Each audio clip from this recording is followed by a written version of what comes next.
ሁኔታ ግን የሆነ ጥያቄ ተጠይቅና ጥያቄውን ወዲያው አረፍተ ነገር 3 ሴኮንድ ሳላወራ እያልክ ትገባለህ። ብራዘር እንዴት ነው ነገሩ? በዚህ አይ ዳኒ እንደሱ እንኳን አትበል፣ ይቅርታ እንዴ እንደሱ እንኳን አትበል ዳኒ። ወይ ሄሎ ይቅርታ እንዴና እኔ ዳኒን ይቅርታ መሀላችሁ ገባው። በጣም እያወዛገበኝ ስለሆነ ማለት ነው። ዳኒን በጣም መጠየቅ እፈልጋለሁ። ቆይ ከንቱኑ ሳይወጣ ማለት ነው። ዳኒ እሺ ዳኒ ሄሎ ተጠይቅህ ፈቃደኛ ነህ አይደል? ያልገባት ነገር ተጠይቀኝ። እሺ ነግሬው እሺ ብለኛል። እኔ የምልህ ዳኒ እኔ ያው ከፕሮቴስታንት ነው የመጣሁትና በቸርች ስርዓት አሁን ለምሳሌ አንድ ሰው ካመነ በኋላ ውሃ ጥምቀት ሳይወስድ የጌታ እራትን አይወስድም አይደለም? እውነት ነው። የጌታ እራትን መውሰድ አይችልም። መጀመሪያ ተጠምቆ ነው ቀጥሎ የጌታ እራትን የሚወስደው። ስለዚህ አሁን ጥምቀትን አክሰፕት የማታደርግበት ምክንያት ምንድን ነው? ምክንያቱም ደህንነት ተምሬ ነው እኔ ውሃ ጥምቀት ከወሰድኩ በኋላ የጌታ እራትን ወስጄ ከዛ በኋላ ያለውን ፕሮሰስ ከጥምቀት በኋላ የሚሆን ነገር ነው። አንድ ሰው የክርስቶስ ካልሆነ ዳነ የሚባለው አምኖ ከተጠመቀ በኋላ ነው። ዳነ የሚባለው አይደለም። ምናልባት በሉትራን ኮንቴክስት ወይ በአንግሊካል ኮንቴክስት እያወራሽ ነው። አሁን አንተ እያልክ ያለው ምንድን ነው? ጥምቀቱ ቃሉ ነው አልክ። አሁን ዮሐንስም ያጠምቅ ነበር ይላል። የንስሐ ጥምቀትን ያጠምቅ ነበር ማለት በቃል ነው ያጠምቃል የሚለው። የዮሐንስ ጥምቀትና የኢየሱስ ክርስቶስ ጥምቀት ይለያያል ሲስተርዬ። በኢየሱስ ስም ያጠምቅ ነበር። ጳውሎስም እኮ ዮሐንስ በኢየሱስ ስም አያጠምቅም ነበረ። የዮሐንስ ይለያያል። ችግር የለም። ይህንን ከክርስቶፎሮስ ጋር ወዲህ ይመልስልሻል። ለምን እኔ እንዴ የዮሐንስ ጥምቀት ዋናው ጥምቀት አይደለም። ክርስቶፎሮስ የእነሱን አስተምሮ ያስተምረኛል። ገብቶኛል። የዮሐንስ ጥምቀትና የኢየሱስ ክርስቶስ ጥምቀት ይለያያል ነው የምልሽ ሲስተርዬ። ይሄ ኦርቶዶክስ የምታውቀው እሱ እንደሚለያይ አውቃለሁ። አሁን አንተ ጥምቀት ፎከስ ውሃ ሳይሆን ቃሉ ላይ ነው አልክ፣ መንፈስ ቅዱስ ላይ ነው አልክ። ስለዚህ አንድ ሰው ወደ ቸርች ገብቶ ኢየሱስ ክርስቶስን ተቀብዬ እኔ ካመንኩ በኋላ ስጠመቅ ነው በጥምቀት እውነትን አግኝቼ ነው ወደ ሌላው ፕሮሰስ መሄደው አይደለ? ያው አምነሽ ትድኛለሽ፣ ድነሽ ትጠመቂያለሽ፣ ተጠምቀሽ የጌታ እራት ትወስጃለሽ። እንደዚህ ነው ያለው ፕሮሰስ። አንተ እየተናገርክ ያለው ግን አሁን ያመነ የተጠመቀ ይድናል የሚለውን አንተ ጥምቀትና ቃሉ አብሮ መስራት እየቻለ ጥምቀቱን ቃሉ ብለህ ለምንድን ነው የምትተረጉመው? ነው አይደል? ሌሉ እስቲ ቆይ እርስዎ ይጠይቋትና ምናልባት መረዳት ካለብን የፈለኩት ለምን ወደ እነሱ ሪፈር ታደርገኛለህ? አሁን ባለፈው አማንም ሲስተር ነገር ለመመለስ አልገባኝም። ሲስተር የምትይው ነገር ጥያቄ መልስ። አሁን በፕሮቴስታንት ጥምቀት ስርዓት ነው ወይስ ለደህንነት ብለን ነው የምንወስደው? ስርዓት ነው።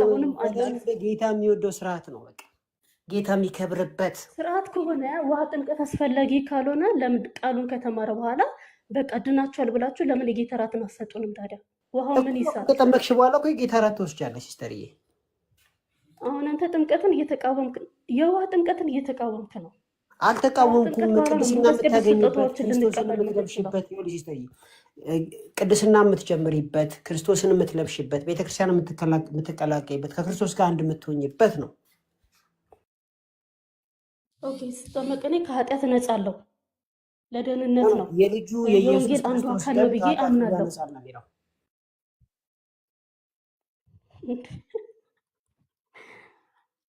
እሺ በቃ ያለው አስተምሮ ይሄ ነው። አንተ ጥምቀትንና የልጁን ደም ለምንድን ነው የምታቃርነው? አንተ በጥምቀትም እኮ በደሙ ምክንያት ነው ጥምቀትም እኮ የሚያነጻው። እስቲ አብራሩልኝ መምህር ፕሊስ፣ አሁን ያሉትን ይብራራ። ሐዋርያ ሥራ 19:4 እስቲ አንብብልኝ ዳኒ። ምንድን ነው የሚለው?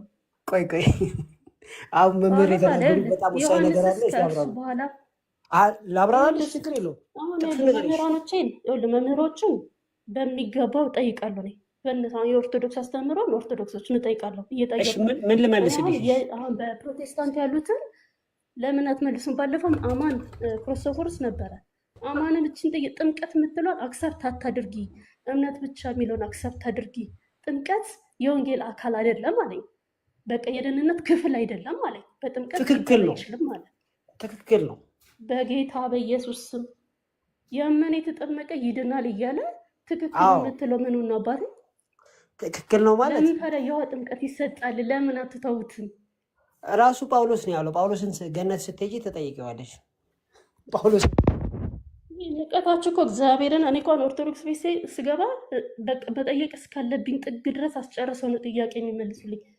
ለምን አሁን ጥያቄ ሞደርናይዝ አታድርጉ? ባይበልን ጳውሎስ ነው እየመለስክልኝ አይደለም። ውሃው ለምን አይቀርም ታዲያ? እሺ ውሃው አይደለም መንፈስ ቅዱስ ነው ካላችሁ ከውሃ ጥምቀት በኋላ ነው መንፈስ ቅዱስ ስጦታ ሰጠ የሚለው አይደል? ጳውሎስ እጁን ጫነባቸው፣ በጫነባቸው ጊዜ መንፈስ ቅዱስ ወረደባቸው ይላል፣ በኢየሱስ ክርስቶስም ከተጠመቁ በኋላ። ምክንያቱም የዮሐንስን ጥምቀት ብቻ ወስዶ በነበሩት ሰዎች ላይ በኢየሱስ ስም ተጠመቁ አለ። ከዛ እጁን ጫነባቸው፣ በጫነባቸውን ጊዜ መንፈስ ቅዱስ ወረደባቸው ይላል፣ በልሳኖችም ተናገሩ ይላል። ስለዚህ አሁን አንተ እያልክ ያለው ምንድነው? ውሃ ጥምቀት ሳይሆን የቃሉን ጥምቀት ብቻ ነው የሚያስፈልገው። ውሃውን ተይው እያልከኝ ነው። ስለዚህ የውሃ ጥምቀት በቸርች ይሰጣል። በቸርች ለምን ይሰጣል? በቃ ያስፈልጋል። ሲስተር ስሚኛ፣ የውሃ ጥምቀት ያስፈልጋል። እሺ፣ ግን ድነት የምናገኘው በቃሉ ነው እያልን ያለ ነው። እና ከፈለግሽ ደግሞ የውሃ ጥምቀት ሳይጠመቁ ክርስቶፎሮስ አረፍተ ነገር አስጨርሰኝ። አንዴ ቆይ እንትኑን ክርስቶፎሮስ አስጨርሰኝ፣ አለዛ እየተጋፋ ነው፣ ሰው እንዳያወራ እያደረግን ያለው። እሷ ስታወራ ጸጥ ብላ ጨርስ፣ ችግር የለውም። አመሰግናለሁ። መጽሐፍ ቅዱስ ውስጥ የውሃ ጥምቀት ያልተጠመቁ ሰዎች ልጠቅስልሽ ይችላለሁ። በመንፈስ ቅዱስ የተሞሉ የጸጋ ስጦታን የተቀበሉ መንፈስ ቅዱስ የወረደባቸው ቃሉን እንደሰሙ ማለት ነው። ዝም ብለን ከመሬት አምጥተን አይደለም። እሺ ኢየሱስ ለምን ሐዋርያት ተዘዘ? በአብ በወልድ በመንፈስ ቅዱስም እያጠመቃችሁ ደቀ መዛሙርት ያድርጓቸው አለ። እያጠመቃችሁ ካለ እሱ ያዘዘውን ለምን እኛ እንሸሸዋለን ነው። አሁን አንተ እያልክ ያለው ከቅድም ጀምሮ እየሰማሁህ ነው ስታወራ። ውሃው አስፈላጊ አይደለም፣ ዋናው ቃሉ ላይ ነው አልክ። አዎ ሰው እኮ ቃሉን አክሰፕት አድርጎ ጌታን ተቀብሎ የጌታን ቃል ነው አክሰፕት የምናደርገው። ኦኬ በቃሉ አምነናል፣ እግዚአብሔር ጌታ ኢየሱስን አምነናል። ስለዚህ አንድ የምንሆነው በምንድን ነው? በጥምቀቱ በኩል እንድናለን፣ ኃጢአታችን ይሰራል። ለምንድን ነው ታዲያ ደህንነት ከተማረን ለምን የጌታ እራትን አንወስድም? ለምን ቁርባንን አንወስድም? ምክንያቱም መጠመቅ ስላለብን። ገባ አይደለም? መጠመቅ ስላለብን ነው። በደሙ ታጥበናል። አዎ። ከኃጢአት አንጽተናል። አዎ። ውሃ ጥምቀት ስርዓቱ ደግሞ አስፈላጊ አይደለም እያልክ ነው። ከቅድም ጀምሮ እየሰማሁህ ነበረ። አሁንም አስፈላጊ ነው ብዬሻለሁ። እሺ ይኸውልሽ የውሃ ጥምቀት ክርስቶፎሮስ እኮ የሆነ ነገር እሷ ትጠይቅና እኔ ልመልስ ለምን መሰለህ እንትን ነው ቤቴ ነው። ዳኒ ደግሞ ምን ሆነ ነው ቤቴ ቢሆንም እሷን ካስጨርሰኝ ነው ማስጨርሰኝ። አንዴ ቆይ ፕሊስ ቆይ ይኸውልህ እሷንም እንድትረዳት ነው ባይዚ እኔ ዳኒ ለምን እንትን እንደምትለኝ ግራ ነው የገባኝ። በቤቴ እኮ አፈን ስማኝ አንዴ እሷ እያለች ያለችው ያመና የተጠመቀ ይድናል ትልና ግን ጥምቀትን ከመዳን ውጭ ታወጣዋለህ ነው። ገብቶሃል አይደለ? ያመና የተጠመቀ ይድናል የሚለውን ቃል ትቀበላለህ አይደል? ዳኒ አማርኛ እኮ ነው የነገረችኝ። አንተ አማርኛ ለምን ታስተረጉማለህ? እሺ ያመና የተጠመቀ ይድናል የሚለውን ትቀበላለህ? አትቀበለዋለህ አይደል? እቀበላለሁ። ያመነ የተጠመቀም ይድናል። ስለዚህ የሚድነው ማን ነው? የሚድነው ያመነ ብቻ ነው ወይስ የተጠመቀም ይድናል? ስለዚህ እንደ ጌታ ቃል የሚድነው ያመና የተጠመቀ ነው ወይስ ያመነ ብቻ? ያመነ የተጠመቀ ይድናል ማለት እኮ ሁለቱንም ለይተህ ታያለህ። ተብራርቶ ተጽፏል። የት? ስለዚህ ጥምቀት ለመዳን ነው ለምን ብለህ አታምንም ታዲያ? አቤት ጥምቀት ለመዳን ነው ብለህ ለምን አታምንም? ጥምቀት ለድህነት ነው ተብሎ አልተጻፈም መጽሐፍ ቅዱስ ውስጥ። እንዲህ አነበብኩ እኮ አሁን ያመና የተጠመቀ ይድናል ማለት እኮ ሁለት ክራይቴሪያ ተቀመጠ። ከአዲስ አበባ ዩሮፕ ብሄድ አውሮፕላኑ ነው እንጂ ዣንጥላው አይደለም የሚወስደው። ብራዘር እንዲህ አሁን አነበብኩ እኮ ዳኒ፣ አሁን እኮ አነበብኩ። ማነው የሚድነው ስልህ ያመና የተጠመቀ ነው አልከኝ እኮ ያመነ የተጠመቀ ይላል አውቃለሁ። ስለዚህ ጌታ ወንጌል ለፍጥረቱ ስበኩ አለና የተሰበከ ሰው የሚድነው አምኖ ሲጠመቅ ነው እኮ ይላል። ያመነ የተጠመቀ ነው የሚድነው አለ እኮ። አምኖ ሲጠመቅ ነው አላለም። ያመነ የተጠመቀ የሚልና አምኖ ሲጠመቅ ነው ይለያል። ብራዘር ኦሮ በመድኃኒዓለም ረዳኒ ተው መግባት ይቻላል። እንዴት ይሻላል? መምህር በረከት እስቲ አንዴ አይ ሄዱ ይበቃ ጥሩ ነው ያስባል። አንድ ነገር ማንሳት ፈልጋለሁ እዚህ ጋር ይቻላል። እሺ መምህር በረከት አንድ እስቲ አዲስ ይየና ይቀጥላል። እንትና ሄሉ ያነሳችሁ ጥያቄ ባይዘው በጣም ኢምፖርታንት ጥያቄ ነው። እኔ ይሰማል ሐሳብ ልስጥ። ይሰማል። አዎ ለምንድን ነው ጥምቀት ለመዳን አስፈላጊ ካልሆነ ጥምቀት ለስጋው ደግሞ ለጌታ እራት ቅድመ ሁኔታ የሆነው ለምንድን ነው የሚለው ጥያቄ በጣም ኢምፖርታንት ጥያቄ ነው። ነገራችን ላይ ከክርስቶስ ማዕድ መካፈል ሀሳብ ማለት የክርስቶስ ማህበር መሆን፣ የቤተ ክርስቲያን አካል መሆን፣ ሀሳብ መስጠት ይቻላል። ከአንድ ማዕድ የሚበላ ከአንድ ሀሳብ ህብስት መስጠት ይቻላል። የሚቆርስ መግባት ይቻላል። አንድ ይጨርሱና ሀሳብ ታወራለህ። እየሰጠው አይደል? ከአንድ ማዕድ መካፈል የሚችለው የዚያ ማዕድ ማህበርተኛ ነው። ስለዚህ ከክርስቶስ ስጋና ደም መካፈል የሚችለው የክርስቶስ ማህበርተኛ የሆነ ሰው ብቻ ነው። ጥምቀት ለዚያ ማህበርተኝነት ቅድመ ሁኔታ ነው ማለት ያልተጠመቀ ሰው የዚያ ማህበር መሆን አይችልም ማለት ነው። የቤተ ክርስቲያን ማህበር መሆን አይችልም። የክርስቶስ ማህበር፣ የክርስቶስ አካል፣ የቤተ ክርስቲያን አካል መሆን አይችልም ማለት ነው። እና ሰው የክርስቶስ አካል፣ የቤተ ክርስቲያን አካል ሳይሆን ዳነ እንዴት ይባላል? ከማዕዱ ተከልክሎ እንዴት ነው ዳነ የሚባለው? ስለዚህ ለዚያ ቅድመ ሁኔታ መሆን በራሱ ለጌታ እራት ቅድመ ሁኔታ መሆኑ ጥምቀት ለድህነት በጣም መሰረታዊ የሆነ ሚስጥር መሆኑን ይገልጻል የሚለው የእህታችን በጣም ፋንዳሜንታል ጥያቄ ነው። እኔ በጣም ጥሩ ጥያቄ ነው ያነሳችው። ዘዌ መምህር በረከት የተናገሩት በጣም መሰረታዊ ነው። እኔም በጣም እንትን የምለው ነው። ነገር ግን ስቲል መጽሐፍ ቅዱስ የሚለው ምንድን ነው? እሳቸው ያሉትን ልበለውና መሰረት አሁን እነሱን አክሰፕት ታደርጋለህ። አሁን ኦርቶዶክስን አክሰፕት ታደርጋለህ ወደ ድነት። ሰው ለምን ነው ምን የምትጨቁኑት? አለ መሰለህ ሲስተር ሰው ለምን ነው የምትጨቁኑት? ይኸውልህ ዳንዬ ወደዚህ አትበል። አሁን ቀጥታ እነሱ ሲናገሩ ልክ ናችሁ እናንተ ትድናላችሁ አልክ ቅድም። አሁን እኔ ስጠይቅ ደግሞ ቃሉን አክሰፕት እናደርጋለን እንጂ ተግባር ላይ ቢፈጸምም ባይፈጸምም ችግር የለውም። እሺ እኔ የኢየሱስ ልጅነቴን በምን ላረጋግጥ? ካልተጠመኩኝ ኃጢአቴ ካልነጻ አዎ ኢየሱስ ያድናል ብዬ አምኛለሁ። አሁን አንተ አመንሽ በቂ ነው ካልክ ወደ ሌላ ፕሮሰስ ምን ይሰራል? እሺ እንደዛ ከሆነ እሺ ከጥምቀት በኋላ የጌታ እራት አለ። እሺ በኦርቶዶክስ ቁርባን እንለዋለን። ከዛ ደግሞ መልካም ስራዎች፣ በጎ ስራ ብሎ የሚገልጻቸው ነገሮች አሉ። ወደ እነዛ የምንሄደው እኮ በጥምቀት አንድ ስንሆን ነው አደለ? ኢየሱስ ክርስቶስ እኮ በዮሐንስ እጅ ዝቅ ብሎ ተጠምቋል። መጀመሪያ የምንም ነገር መሰረት እኮ መጀመሪያ በጥምቀት ስናልፍ ነው። ጳውሎስም እኮ የሚለው ይሄንን ነው አደለ እንዴ? ተጠምቃችኋል አላ? እሺ ለምን የዮሐንስ ጥምቀት በቂ ነው አላለም? የንስሐ ጥምቀት በቂያችሁ ነው ለምን አላለም? ግን በኢየሱስ ክርስቶስን ደግሞ ተጠመቁ አለ። ከተጠመቁ በኋላ ነው መንፈስ ቅዱስን መለማመድን መቀበል የምንችለው። እኔ አሁን በቸርችም እየተደረገው ይሄ ነው። ግን እኔ እንደውም አጋጣሚ ሳልጠመቅ ነው መንፈስ ቅዱስ ስጦታ ተብሎ ሲጸልይ ማቀ። አሁን እዚህ ጋር አንተ ውሃውን ተዉት እያልክ ነው። እንደዛ ከሆነ ሁላችሁም ተስማምታችሁ ተዉት አላልኩም ሲስተር፣ አማርኛ ነው ምሳሌ። ይኸውልህ ስማኝ፣ የውሃ ጥምቀት ይቅር ብላችሁ ምን አስጨርሰኝ። የውሃ ጥምቀት ይቅር ብላችሁ አንድ አቋም ያዙልን። እኔ ይቅር መቻልኩኝ በገላገል ለድህነት አይሆንሽም አልከኝ እኮ። ለድህነት መሰረት ባለፈው ደግሞ የወንጌል ክፍል አይደለም ጥምቀት። የወንጌል ክፍል ነው አይደለም? እስቲ ንገረኝ። ጥምቀት የክርስቶስ አካል የምንሆንበት አንዱ ጴጥሮስና ጳውሎስ ናቸው ያሉት እንደዚህ። እኔ አይደለሁም። ጴጥሮስም ጳውሎስም እንደዛ ብለዋል። ምን ላድርገው? ጴጥሮስም ውሃን ማን ይከለክላቸዋል አለ። ጳውሎስም እኔ ወንጌልን ልሰብክ እንጂ ጳውሎስ ምን አለ እንዴ? ሐዋርያ 19ን አንብብ እንዴ። ተጠምቃችኋል ያለ እኮ እንኪያስ በምን ተጠመቃችሁ አላቸው። እነርሱም በዮሐንስ ጥምቀት አሉት አለ። ጳውሎስም ዮሐንስስ ከእርሱ በኋላ በሚመጣው በኢየሱስ ክርስቶስም ያምኑ ዘንድ ለሕዝብ እየተናገረ በንስሐ ጥምቀትን አጠመቀ አላቸው። ይህንም በሰሙ ጊዜ በጌታ በኢየሱስ ስም ተጠመቁ። ጳውሎስም እጁን በጫነባቸው ጊዜ ደግሞ ምን ሆነ? መንፈስ ቅዱስ ወረደባቸው አለ። አንድ ሰው ሳይጠመቅ መንፈስ ቅዱስ ሊቀበል አይችልም። ሲጀመር ይችላል ይችላል ጌታራቱን መንፈስ ቅዱስ መቀበል አይችልም። መጽሐፍ ቅዱስ አንብቤ የሐዋርያት ሥራ ምዕራፍ 10:43 ላይ ሳይጠመቁ መንፈስ ቅዱስ ወርዶባቸዋል። ሐዋርያት 19 ነው እየነገርኩ ያለሁት እኮ። አይችልም አትበያ ሲስተር። ምን እንደምትሻሹ ነው እየገባኝ አይደለም። አማን የሐዋርያት ሥራ ምዕራፍ 10:43 ላይ እንደዛ ይላል። ሐዋርያት 19 ጭቅጭቅ እንዳይሆን በቃ ይብቃችሁ። አይ ጭቅጭቅ እንዳይሆን ዳኒ፣ የተሻለው ምን ላስቁማት? ይቅርታ አድርግልኝና እኔ በፕሮቴስታንት አስተማሪዎች እያፈርኩ ነው እውነት ለመናገር ጌታ በጣም እያፈርኩባቸው። እሺ ትውልዱ ምን ይቀበል ምን ይማር? አይ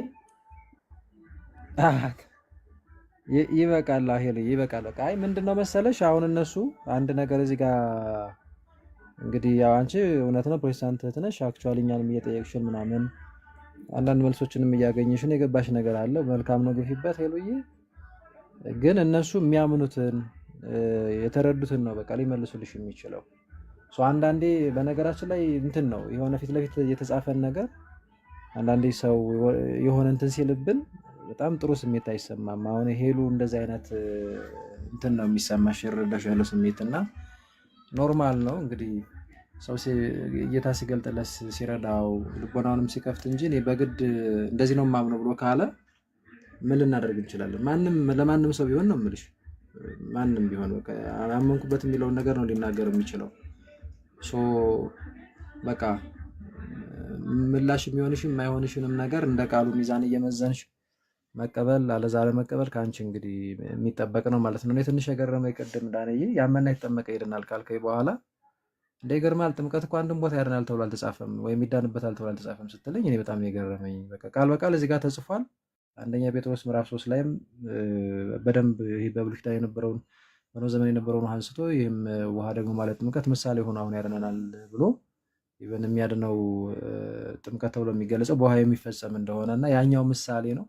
አሁን ለምንድንበት ጥምቀት በሚል አይነት ሀሳብ ሲያስቀምጠው እና የሰውነትን እድፍ ማስወገድ አይደለም ብሎ ሲያስቀምጠው ትመለከታለህ። ኃጢአታችሁ ይሰረይ ዘንድ ተጠመቁ የሚል አለ።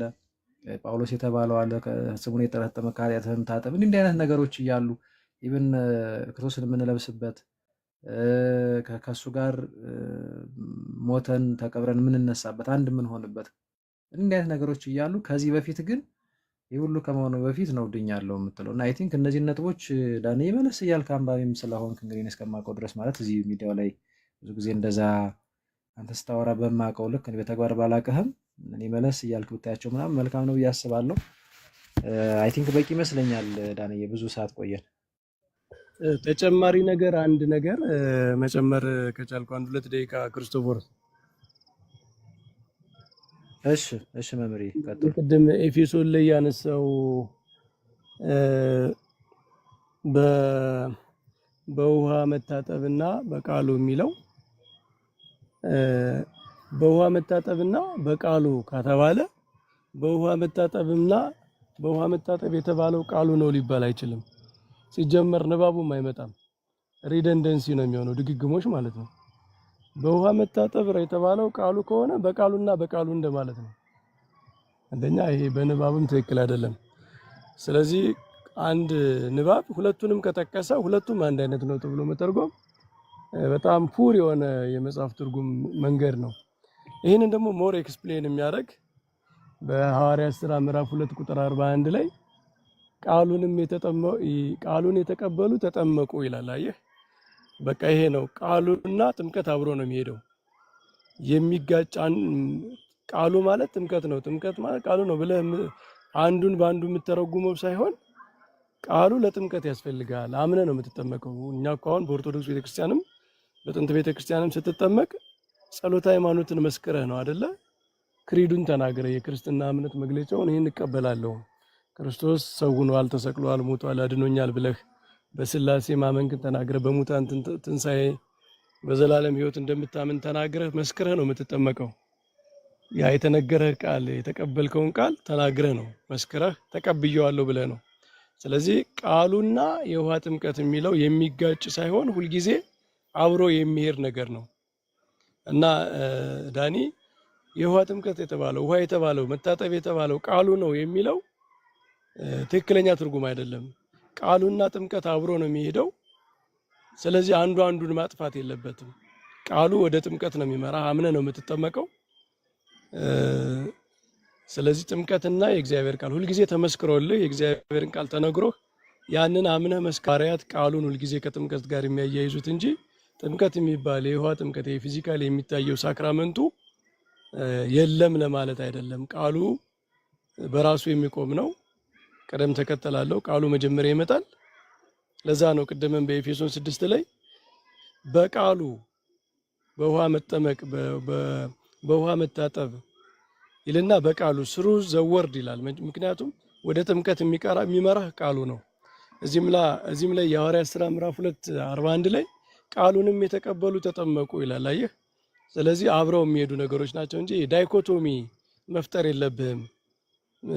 አንዱን ከአንዱ ጋር ማጣለስ አብረው። እኔ በፕሮቴስታንት አስተምሮ ነገራችን ላይ እንደው ጀነራላይዝ ማድረግ ባይሆን መጣላት የማይገባቸውን ነገሮች ዳይኮቶማይዝ ማድረግ ያለው በቃ ይሄን ብቻ ወይ ይሄንን ብቻ የሚል አብረው መሄድ የሚችሉ ነገሮችን ግዴታ አንዱን ብቻ ውሰድ አንዱን ተው የሚለው አካሄድ ትክክል አይመስለኝም። እና በቃሉ በጥምቀት የሚለውም በመንፈስ ቅዱስ የሚለውም አብረው የሚሄዱ ነገሮች ናቸው። እግዚአብሔር አንድ ላይ እንዲሰሩ ያደረጋቸውን ነገሮች እኛ ለመነጣጠል አንዱን ትተን አንዱን ለመውሰድ መሞከር የለብንም። ይሄንን ለመጨመር ነው። ጋሽ ቃላት ያሰማለን። መምሪ ዳኒ ይበቃናል አይደል? ምናልባት ግን የሆነ የምትለው ነገር ካለ የመጨረሻ ነገር ያው እንትን ብለው ስለመጣ ግን አንድ ጥያቄ ጠይቃችሁ ልውረድ። አንድ የመጨረሻ ጥያቄ እና እሺ፣ ያው አንተ ላይ ቆየን ወይ ካልሆነ ሌላ ጊዜ ብክትል እንዴ ዳኒ፣ ምናልባት አንድ ጥያቄ ጠይቂያችሁ ልውረድ። እሺ ጠይቀሽ፣ ችግር የለውም። ይሄ ጥያቄ ምንድነው ማለት መልስ ካላችሁ ሰማለሁ። ለመውረድ ሳይሆን መልሱን ሰምቼ ነው የምወርደው። ኦኬ፣ አንድ ሰው ቅድም አንስቼዋለሁ። ለምሳሌ ቢያመነዝር፣ ቢሰርቅ፣ ቢዋሽ ክርስቲያን ከሆነ በኋላ የኃጢአት ስርየት የሚገኘው በደሙ እንደሆነ መጽሐፍ ቅዱስ ይናገራል። እና በጥምቀቱ ለምንድን ነው ኃጢአት የማይሰረየው ክርስቲያን ከሆነ በኋላ የሚለውን ጥያቄ እንድትመልሱልን እንፈልጋለሁ። ቴንክ ዩ። ቅድም እኮ እሺ ዳንዬ፣ በቃ አጭር መልስ ምንድን ነው መሰለ፣ ምናልባት መምህር በረከት ላይ ሌሎች ከጨመሩ ይጨምራሉ። ቅድም መልሰውልን ነበር መምህር በረከት። ጥምቀት የኃጢአት ስርየት ብቻ አይደለም የሚያሰጠው፣ የምንወለድበት ነው። ሰው ደግሞ አንዴ ነው የሚወለደው አይደል? በስጋ አንዴ እንደምንወለደው ከእግዚአብሔር የምንወለደው አንዴ ነው። ኦኬ፣ ይቺ ጥምቀት ደግሞ አትደገም። አንድ ጌታ አንድ ሃይማኖት አንዴ ጥምቀት ነው የሚለው በነገራችን ላይ ኤፌሶን ምዕራፍ 4 ቁጥር 5 ላይ። ስለዛ ይቺ አንዴ የተጠመቅናት የልጅነት ጥምቀት በክደት ከእግዚአብሔር ካልወጣን በስተቀር ይቺ ልጅነቷን አናጣት። ኃጢአት በሰራን ቁጥር በቃ እንደው ከልጅነት ፋቅ እየተደረግን ቁጭ አንልም። ስለዛ ስናጠፋ አየህ በጥምቀቱ የወለደን ጌታ ከዛ ተናዘን መተን ወደዚህ ደም ነው የምንቀርበው። የአንደኛ ዮሐንስ ምዕራፍ 1 ቁጥር 7 እስከ 9 ያለው እሱን ነው የሚነግረን። የልጁም የኢየሱስ ክርስቶስ ደም ከኃጢአቱ ሊያነጻናል ይላል። ዝቅ ብሎ ደግሞ በኃጢአታችን ብንናዘዝ ይላል። ከአመፃ ሁሉ ያነጻን የታመነና ጻድቅ ነው። እንደዚህ የሚል ክፍል አለው።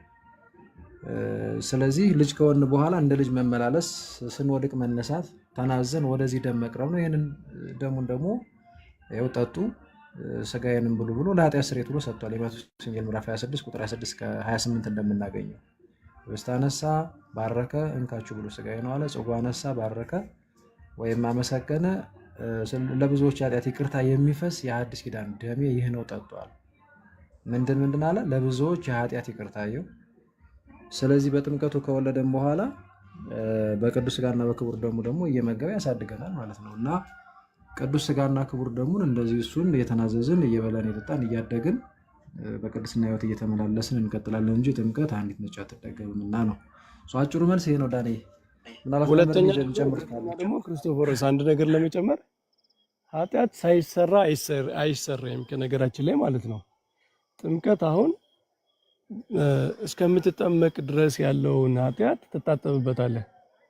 ግን ጥምቀት ገና ወደፊት የሚሆነውን ነገር አያጥብም። ሲጀመር ፊክሽን ነው።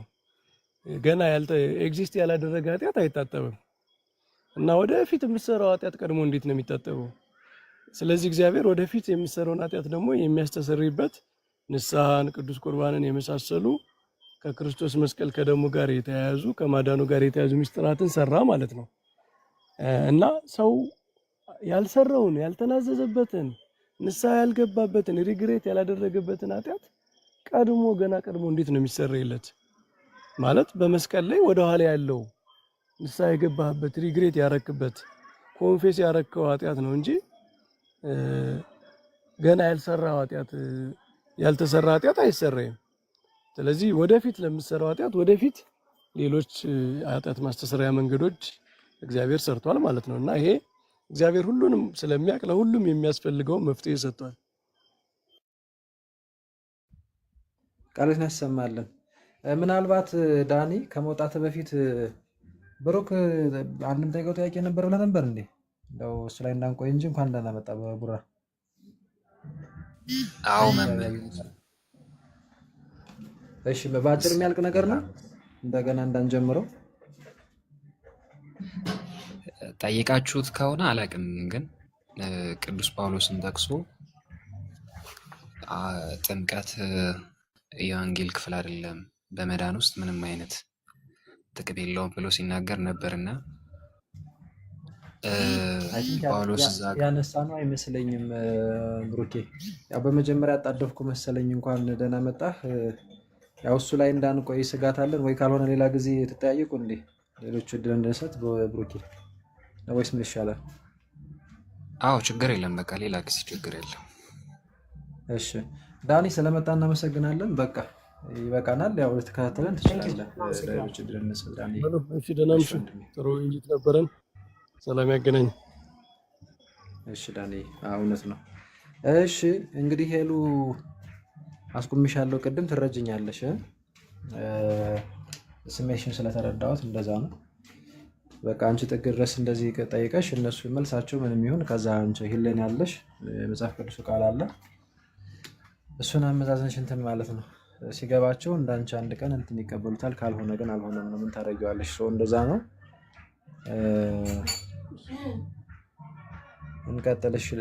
ምናልባት ሌሎቻችሁ ካላችሁ ብሩኬም አለ መምህር በረከትም ትንሽ ነገሮችን እናነሳ እንችላለን። የምትገቡ ፕሮቴስታንቶች ካላችሁ በዚህ በጥምቀት ጉዳይ ላይ አንዳንድ ፖይንቶችን ጥቂት ማንሳት እንችላለን። የተወሰኑ ደቂቃዎችን ወስደን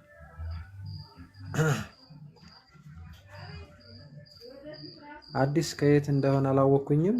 ኔትወርክ ነው ያስወጣው። ቅድም እንኳን ተደርቦ ነበር ያስወጣ ነው። እሺ ፕሮቴስታንት ሰው አለ የገባ ቃል ሀብታሙ መሰለኝ፣ እኛ ወንድም መሰለኝ ሀብታሙ። ኦኬ ቃል ሰላም ነው። እግዚአብሔር ይመስገን ደህና። አሜን። ከቤተ እምነት ነበር? ከፕሮቴስታንት ቤተ እምነት ነው የመጣሁት። እሺ ወንድሜ ከየትኛው እንትን ዲኖሚኔሽን ላይ ነው ያለው? አምልኮ የምትፈጽመው የት ነው? ቃለ ሕይወት ቤተክርስቲያን። ቃለ ሕይወት።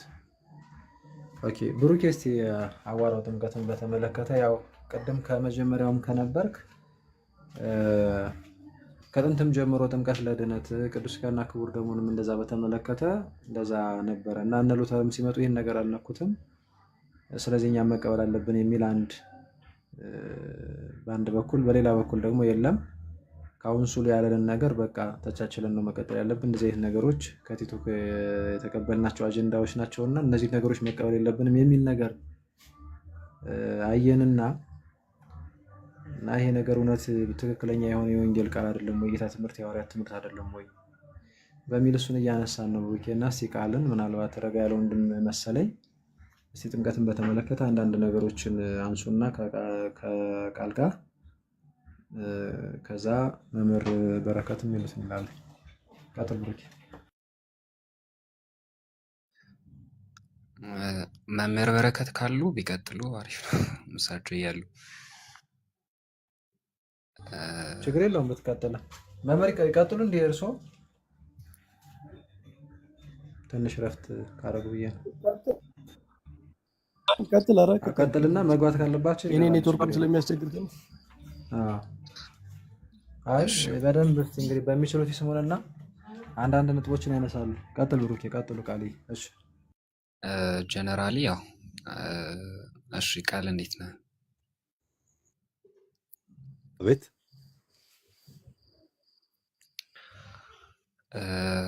መልካም። እንግዲህ መጽሐፍ ቅዱስ ስለ ጥምቀት የሚናገረው ነገር አለ። ጌታ ራሱ ስለ ጥምቀት የተናገረው ነገር አለ። ሐዋርያትም ስለ ጥምቀት የተናገሩት ነገር አለና በሰው ልጅ መዳን ውስጥ ወይም በነገረ ድህነት ውስጥ ጥምቀት ምንም አይነት ቦታ የለውም ብለህ ነው የምታምነው?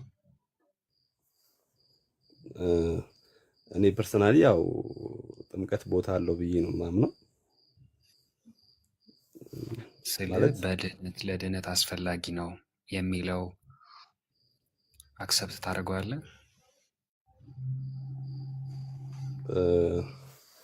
ለድህነት ከተሰጡ ስርዓቶች አንዱ ነው ብዬ አምናለሁ። ለመዳን ማለት ነው። አዎ ማለት ወርድ ቃል በቃል የተነገረ ነገር ስለሆነ አይደለም ብዬ መከራከር አልችልም በዛ ረገድ።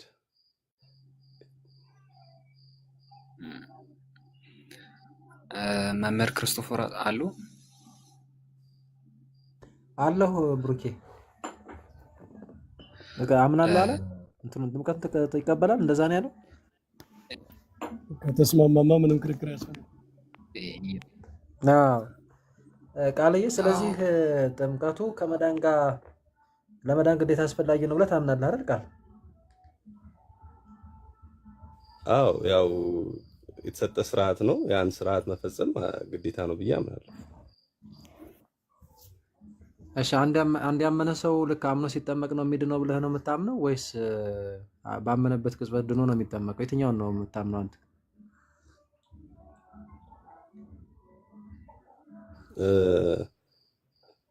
ባመነበት ቅጽበት ኤክሰፕሽናል የሆኑ ኬዞችን አንስቼ መነጋገር አልችልም። ግን አሁን እንትን ከሆነ ሰውየው የሚችልበት ኤክሰፕሽናሎችን እንተዋቸው። ያው እነሱን እንደ ኤክሰፕሽናል ኬዞችን ግን አንድ ሰው ይችላሉ። እነሱን ትተን ኖርማል ኮንዲሽን ሁሉ ነገር ፌቨረብል በሆነበት ወይም ደግሞ አመቺ በሆነበት ሲቹዌሽን ላይ መጠመቅ አስፈላጊ ነው ብዬ ነው የማምነው። ስለዚህ ለመዳን ነው የሚጠመቀው አይደል እንጂ ስለዳን አይደለም። እሱ ጋር ዳውት አለኝ ማለት እኔ ጋር ራሴ ጋር ክሊር የሆነ ነገር የለኝም። ኦኬ እኔ ጋር የሆነ ክሊር እናስረዳህ ቃልዬ አይሻልም? ትንሽ ነገር እናሳይ። እሺ ደስ ይለኛል። በዚህ አጋጣሚ ለምሳሌ ማርቆስ 16 ልስማ ምን አልከኝ? እየሰማኝ ነው ቃል? እየሰማሁ ነው። ማርቆስ 16ን ከ15 ጀምሮ ስንመለከተው ወንጌልን ለፍጥረት ሁሉ ስበኩ፣ ወደ ዓለም ሄዱ እንደዚህ ይላቸውና ወንጌልን ለፍጥረት ሁሉ ስበኩ፣ ያመነ የተጠመቀም ወይም እና ማለት ነች። ያመነና የተጠመቀ ይድናል፣ ያላመነ ግን ይፈረድበታል አለ። የሚድነው ማን ነው አለ? ያመነና የተጠመቀ አይደል? ቃል ያው ኮመን ነው ታውቀዋለህ ይሄን ክፍል አይደል? እዚህ ላይ ያለው ቅደም ተከተል ምን ይመስላል? ወንጌል መሰበክ፣ ከዛ የተሰበኩትን ወንጌል ማመን አይደል? ከዛ መጠመቅ፣ ከዛ ምንድን ነው የሚሆነው? መዳን። ስለዚህ ማመን፣ መጠመቅ፣ መዳን። ስለዚህ እዚህ ክፍል ላይ የምትረዳው ምንድን ነው? መዳን መጠመቅን ቀድሞ አይመጣም። ስለዚህ የምትጠመቀው ለመዳን ነው ማለት ነው። አየሁ፣ አምነህ ትጠመቃለህ፣ ከዛ ትድናለህ። ይህ እይታ ቃል ነው፣ በአዋጅ መልክ የተናገረው ማለት ነው። ወይም ታላቁን ተልእኮ ለሐዋርያት ተልእኮ ሲሰጥ የነገራቸው። ስለዚህ ማመን፣ መጠመቅ፣ መዳን ነው። ስለዚህ ታምናለህ፣ ትጠመቃለህ፣ ከዛ ነው ምድነው እንጂ አምነህ ድነህ ከዛ አይደለም የምትጠመቀው። አምኜ ድኜ ከዛ ነው የምጠመቀው ካል ይድናል ከዛ ይጠመቃል የሚለው ይህ ስህተት የሆነ ወንጌል ነው። ትክክለኛ ወንጌል አይደለም። ከስርም ለምሰሙ ያመነና የተጠመቀ ይድናል ነው የሚለው። ከላይ ወንጌል ተሰብኮ ያን የተሰበከውን ወንጌል ካመነ ቀጥታ ወደ ጥምቀት ነው የሚመጣው። ከዛ ምን ይፈጸምልህ? ምን ይሆናል? ይድናል እንጂ ልክ ወንጌል ሰምቶ ያምንና ይድንና ከዛ ስለዳን አይደለም የሚጠመቀው፣ ለመዳን ነው የሚጠመቀው። አየው፣ ሰው ከኃጢአቱ የሚታጠበው ሲጠመቅ እንደሆነ እንዴት ነው? እዚህ ጋር ግልጽ ነው። አንዱ መዳን ከኃጢአት መታጠብ ነው አይደል? ቃል ከኃጢአት መንጻት መታጠብ እንደዛ ነው። ሰው ልክ ከኃጢአቱ የሚታጠበው ባመነበት ቅጽበት ነው ብለህ ነው አሁን ላይ አንተ የምታምነው ወይስ ልክ አምኖ ሲጠመቅ ነው? እስካሁን ያለ እምነት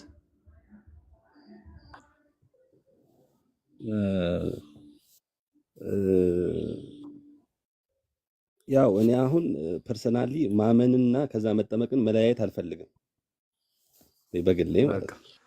አሪፍ ነው ባይዚ። ስለዚህ በቃ የእንትን ጉዳይ ነው የሚሆነው እንጂ እኔ እንትኑ በጣም ተመችቶኛል። ባይዚ በጣም አሪፍ ነው። ልክ ቅድም ያመንና የተጠመቀ ይድናል የሚለውን የትኛውም የመጽሐፍ ቅዱስ ክፍል ላይ ስንሄድ ኤክሴፕሽናል የሆነ ጉዳዮች ከሌሉ በስተቀር መምህር ጥሩ አገላለጽ ነው። ማመንና ጥምቀት አይለያይም የሚለው ጥሩ አገላለጽ ነው። ቆንጆ ነው። በጣም በጣም። ስለዚህ አሁን ይችን ማጠናከር ነው መጽሐፍ ቅዱሳዊ አድርጎ በደንብ ማለት መጽሐፍ ቅዱሳዊ የሆነ እንትን ስለሆነ ሀሳብህ አንተ አሁን ያነሳኸው እሱን እንትን ማለት ነው። ለምሳሌ የሐዋርያት ሥራ ምዕራፍ 22 ቁጥር 16ን ብትመለከተው ቅዱስ ጳውሎስ ከአሳዳጅነት ነው የሚጠራው መንገድ ላይ ወደ የደማስቆ መንገድ ላይ አይደል ቃል እና እዛ ጌታ ይጠራዋል። ከዛ ይነግረዋል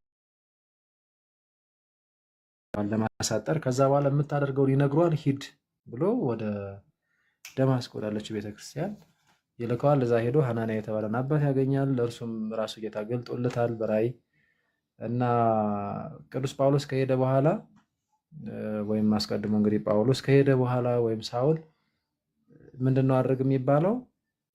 ተነሳና ስሙን እየጠራ ተጠመቅ ከኃጢአትህም ታጠብ ይባላል። አየሁ አይደል? አምኗል።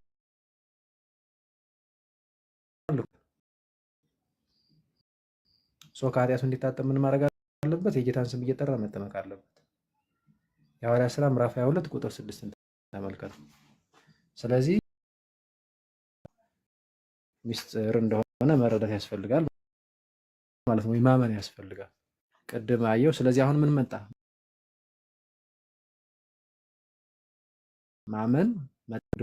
ቁጥር 37 እና 38 የሐዋርያት ሥራ ምዕራፍ 2 ቁጥር 37 እና 38 ብታየው ተመሳሳይ ነገር ታገኛለህ። ጌታን የሰቀሉት አይሁድ ናቸው ወይም ሰዎች ናቸው ተቀዳዩ የሚላቸው እና እነሱን ይሰብኳቸዋል። የመጀመሪያው እንትናቸው ነው ይሄ።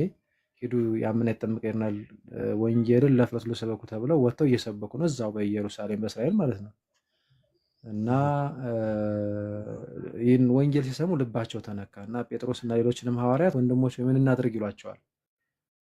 አሁን ልባቸው መነካቱ ምን እናድርግ ብለው ሐዋርያትን መታዘዛቸው ይሄ ማመናቸውን ያሳያል። ምክንያቱም እነሱ ጌታን የሰቀሉ ናቸው፣ ጨካኞች ናቸው እና ሐዋርያትንም እንኳን የማይወዱ ናቸው። የጌታ ደቀ መዛሙርት ስለሆኑ አይወዷቸውም ይታወቃል።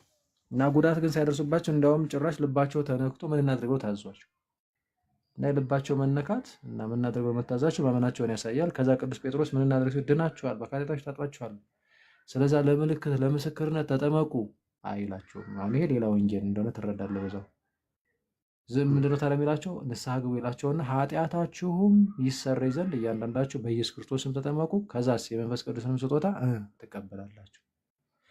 ኃጢአታቸው ይሰረይ ዘንድ ምንድነው የሚያደርጉት? በኢየሱስ ክርስቶስም ይጠመቃሉ። አየሁ አይደለም? ስለዚህ ይጠመቃሉ ማለት ነው። ስለዚህ ለምን ነው የሚጠመቁት? ኃጢአታቸው ይሰረይ ዘንድ። ስለዚህ ቅድም እንደጠቀስነው ጳውሎስን እዚህ ጋርም ደግሞ ስንመለከት ጥምቀት የኃጢአት ስርየት የምታሰጥ እንደሆነች ትመለከታለህ። ስለዚህ ማመን፣ መጠመቅ፣ ከዛ የኃጢአት ስርየት ማግኘት። አየሁ አይደለም? ቅደም ተከተል ማመን፣ መጠመቅ፣ መዳን ያልነው ቅድም ማለት ነው። እንደዚህ አድርጎ ማመን ያድናል። ከዚህ እምነት ውጭ መሆን ግን አያድንም። ይሄኛው ቀጥተኛ የሆነ ነገር ነው። ሮሜ 6ን ተመልከተው። ከጌታ ጋር ሞተን ተቀብረን አሮጌው ማንነታችንን ቀብረን አዲሱንን የምንነሳበትና ከክርስቶስ ጋር አንድ የምንሆንበት ከሞቱ ጋር ከራሱ ከጌታ ጋር አንድ የምንሆንበት ነው። እንግዲህ ከጌታ ጋር አንድ ያልሆነ ሰው ከሞቱ ጋር አንድ ያልሆነ ሰው የዳነ ነው ያልዳነ? ቃል የዳነ ያልሆነ የሆነ ሳይሆን ያልሆነ አንድ ያልሆነም ገና አንድ ያልሆነም ከሞቱም ጋር አንድ ያልሆነ ያልዳነ ነው የሚሆነው አይደል? ያልሆነ ከሆነ ያልዳነ ነው የሚሆነው። አንድነት የለውማ ከሞቱም ጋር ምንም እንትን የለውም። አንድ የምንሆነው በጥምቀት ነው ይላል ቅዱስ ጳውሎስ። ሮሜ 6ን ከ3 ጀምረ እስከ 10 አካባቢ ተመልከት። ከኢየሱስ ክርስቶስ ጋር አንድ እንሆን ዘንድ የተጠመቅን ሁላችን ከሞቱ ጋር አንድ እንሆን ዘንድ እንደተጠመቅን አታውቁምን ይላል ቁጥር 3 ላይ። አየሁ አይደል? ስለዚህ የተጠመቅነው ለምንድን ነው አለ? ወይ ለምን የምንጠመቀው አለ? ከሞቱ ጋር አንድ እንሆን፣ ከጌታ ጋር አንድ እንሆን። ስለዚህ በጥምቀት ነው አንድ የምንሆነው። በእምነት በኩል መጣና ስንጠመቅ ኢቭን ክርስቶስን የምንለብሰው ብሎም አስቀምጦታል ገላትያ ምዕራፍ 3 ቁጥር 27 ላይ። እና በጣም ይህንን ሰው ማመን አለበት። አሁን እኔ ምንድነው መሰለ፣ ለምሳሌ ይህንን ካመንክ ቀጣይ ወደ ቅዱስ ሥጋና ክቡር ደሙ እንደዛ ይመጣል። እኔ ቃልዬ በጣም የተረጋጋ ወንድም ስለሆንክ በውስጥ ብናወራ ደስ ይለኛል፣ ላግዝህ እችላለሁ። እና አንተ እንደዚህ ከሆነ የምታምነው እኔን ይቅርታ አድርግልኝና እንደው እንደ ድፍረት እንደምናም እንደዛ እንዳታየኝ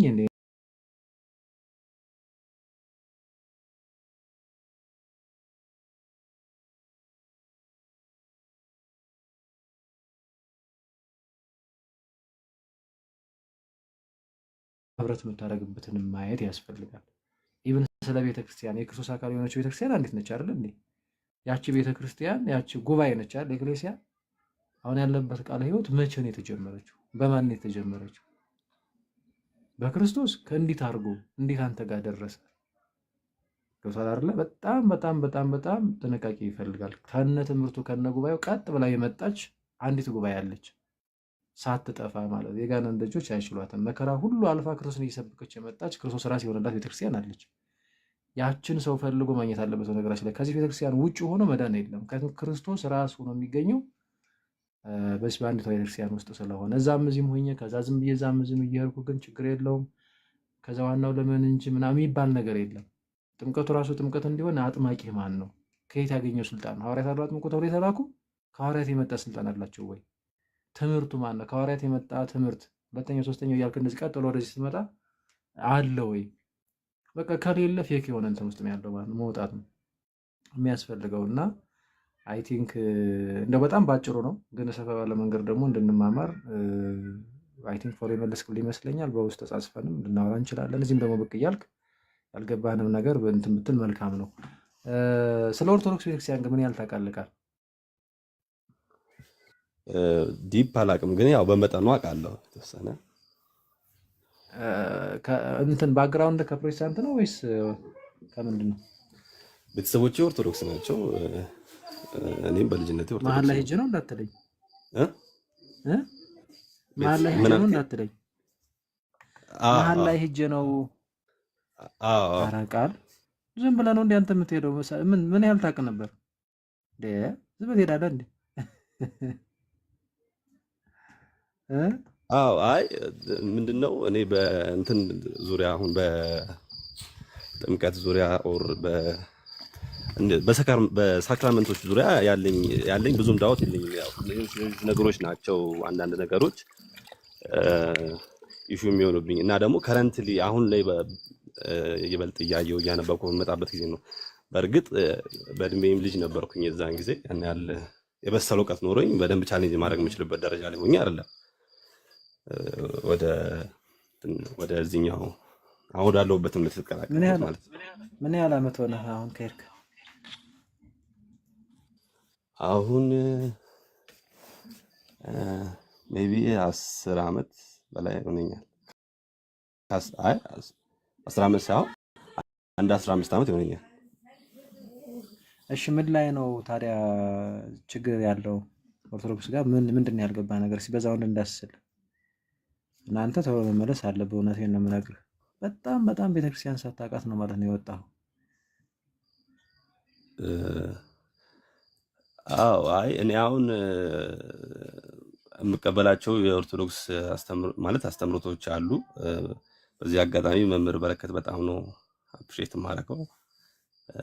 ማለት በደንብ የተማረና ያወቀ ሰው ሆኖ በዚህ ደረጃ ወርዶ ኮሚኒኬት ማድረጉ አይ ሪሊ አፕሪሼት።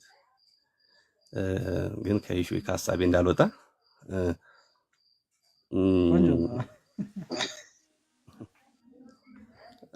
እኔ ራሱ አንተን አፕሪሼት እያደረኩ እኮ ነው። ቃል በል ቀጥል። አሁን የጠየቅኩህን መልስ።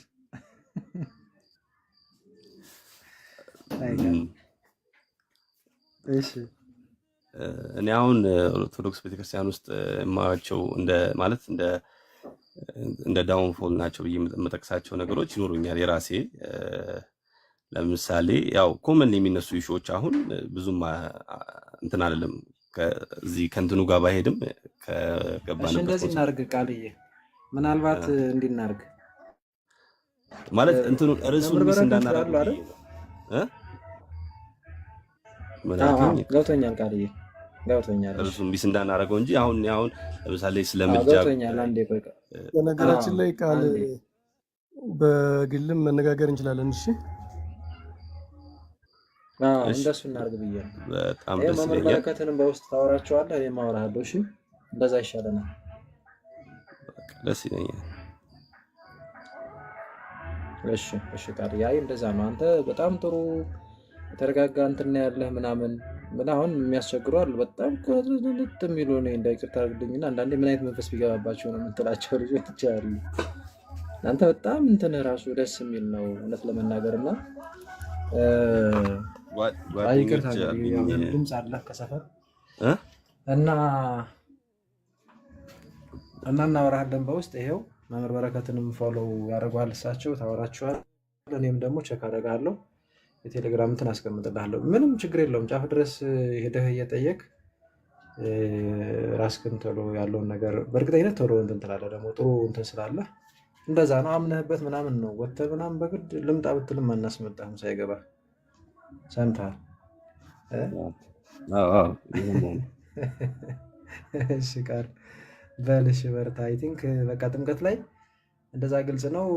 ሌሎች ነገሮች ላይ ደግሞ እንግዲህ በውስጥም እዚህም ደግሞ ስንከፍት ያው መምህር በረከትም አርባሪ ይከፍታሉ ብቅ እያልክ እንትን ትላለህ። አክቹዋሊ የተከታተልካቸው ነው ቅድም እንትን እንደሰማሁት እንደተረዳው አርብ ላይ ከነ ዶክተር አረጋ ጋር ከነ አሪፍ ነው። ቃል በርታ እሺ ወንድሜ። መጋቢ ብሎ አይመራ። አሁን ተከታተለ አትጥፋ፣ እንገናኛለን። እሺ አመሰግናለሁ መምህር በረከት። ክርስቶፈር ቴንክ ዩ። ችግር የለውም ተከታተለን። እሺ አትውረድ።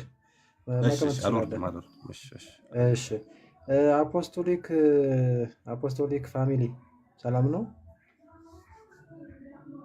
እግዚአብሔር ይመስገን። ሰላም ናችሁ? እግዚአብሔር ይመስገን። ከየት ቤተ እምነት ነበርክ?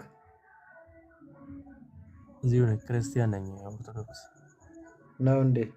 እሺ ሌላ ሰው ካለ ምናልባት ፕሮቴስታንት የሆነ ሰው ካለ አንድ ቁጥር ጻፉልን፣ አለዛ አጠቃለን እንውጣ። እንዴ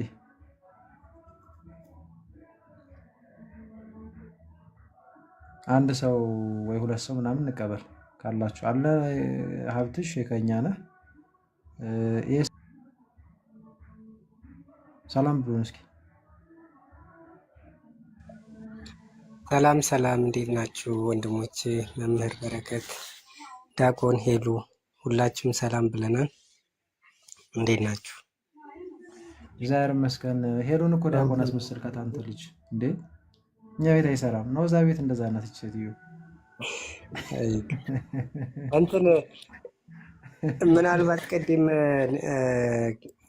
ክርስቶፈር ዳኒ ጥምቀት የወንጌል ክፍል አይደለም ብሎ ከተናገረ በኋላ ጳውሎስም ጴጥሮስም እንደዛ ብለዋል ብሎ ምናልባት ሊጠቅስ የፈለገው የአንደኛ ቆሮንቶስ ምዕራፍ 1 ከቁጥር 20 አካባቢ ያለውን እኔ ለወንጌል ልሰብክ እንጂ ላጠምቅ አልተላኩም የሚለውን ሀሳብ መሰለኝና ያቺ ነገር ማጠቃለያ ላይ የተወሰነ ቢሰጥባት ማለት ጥምቀት አያድንም የሚል ሀሳብ ሳይሆን ያው የወንጌሉ ሀሳብ ሌላ ስለሆነ ጥያቄ እንዳያጭርባት ስለፈለግኩ ነው። ሄዱ ላይ በጣም አመሰግናለሁ።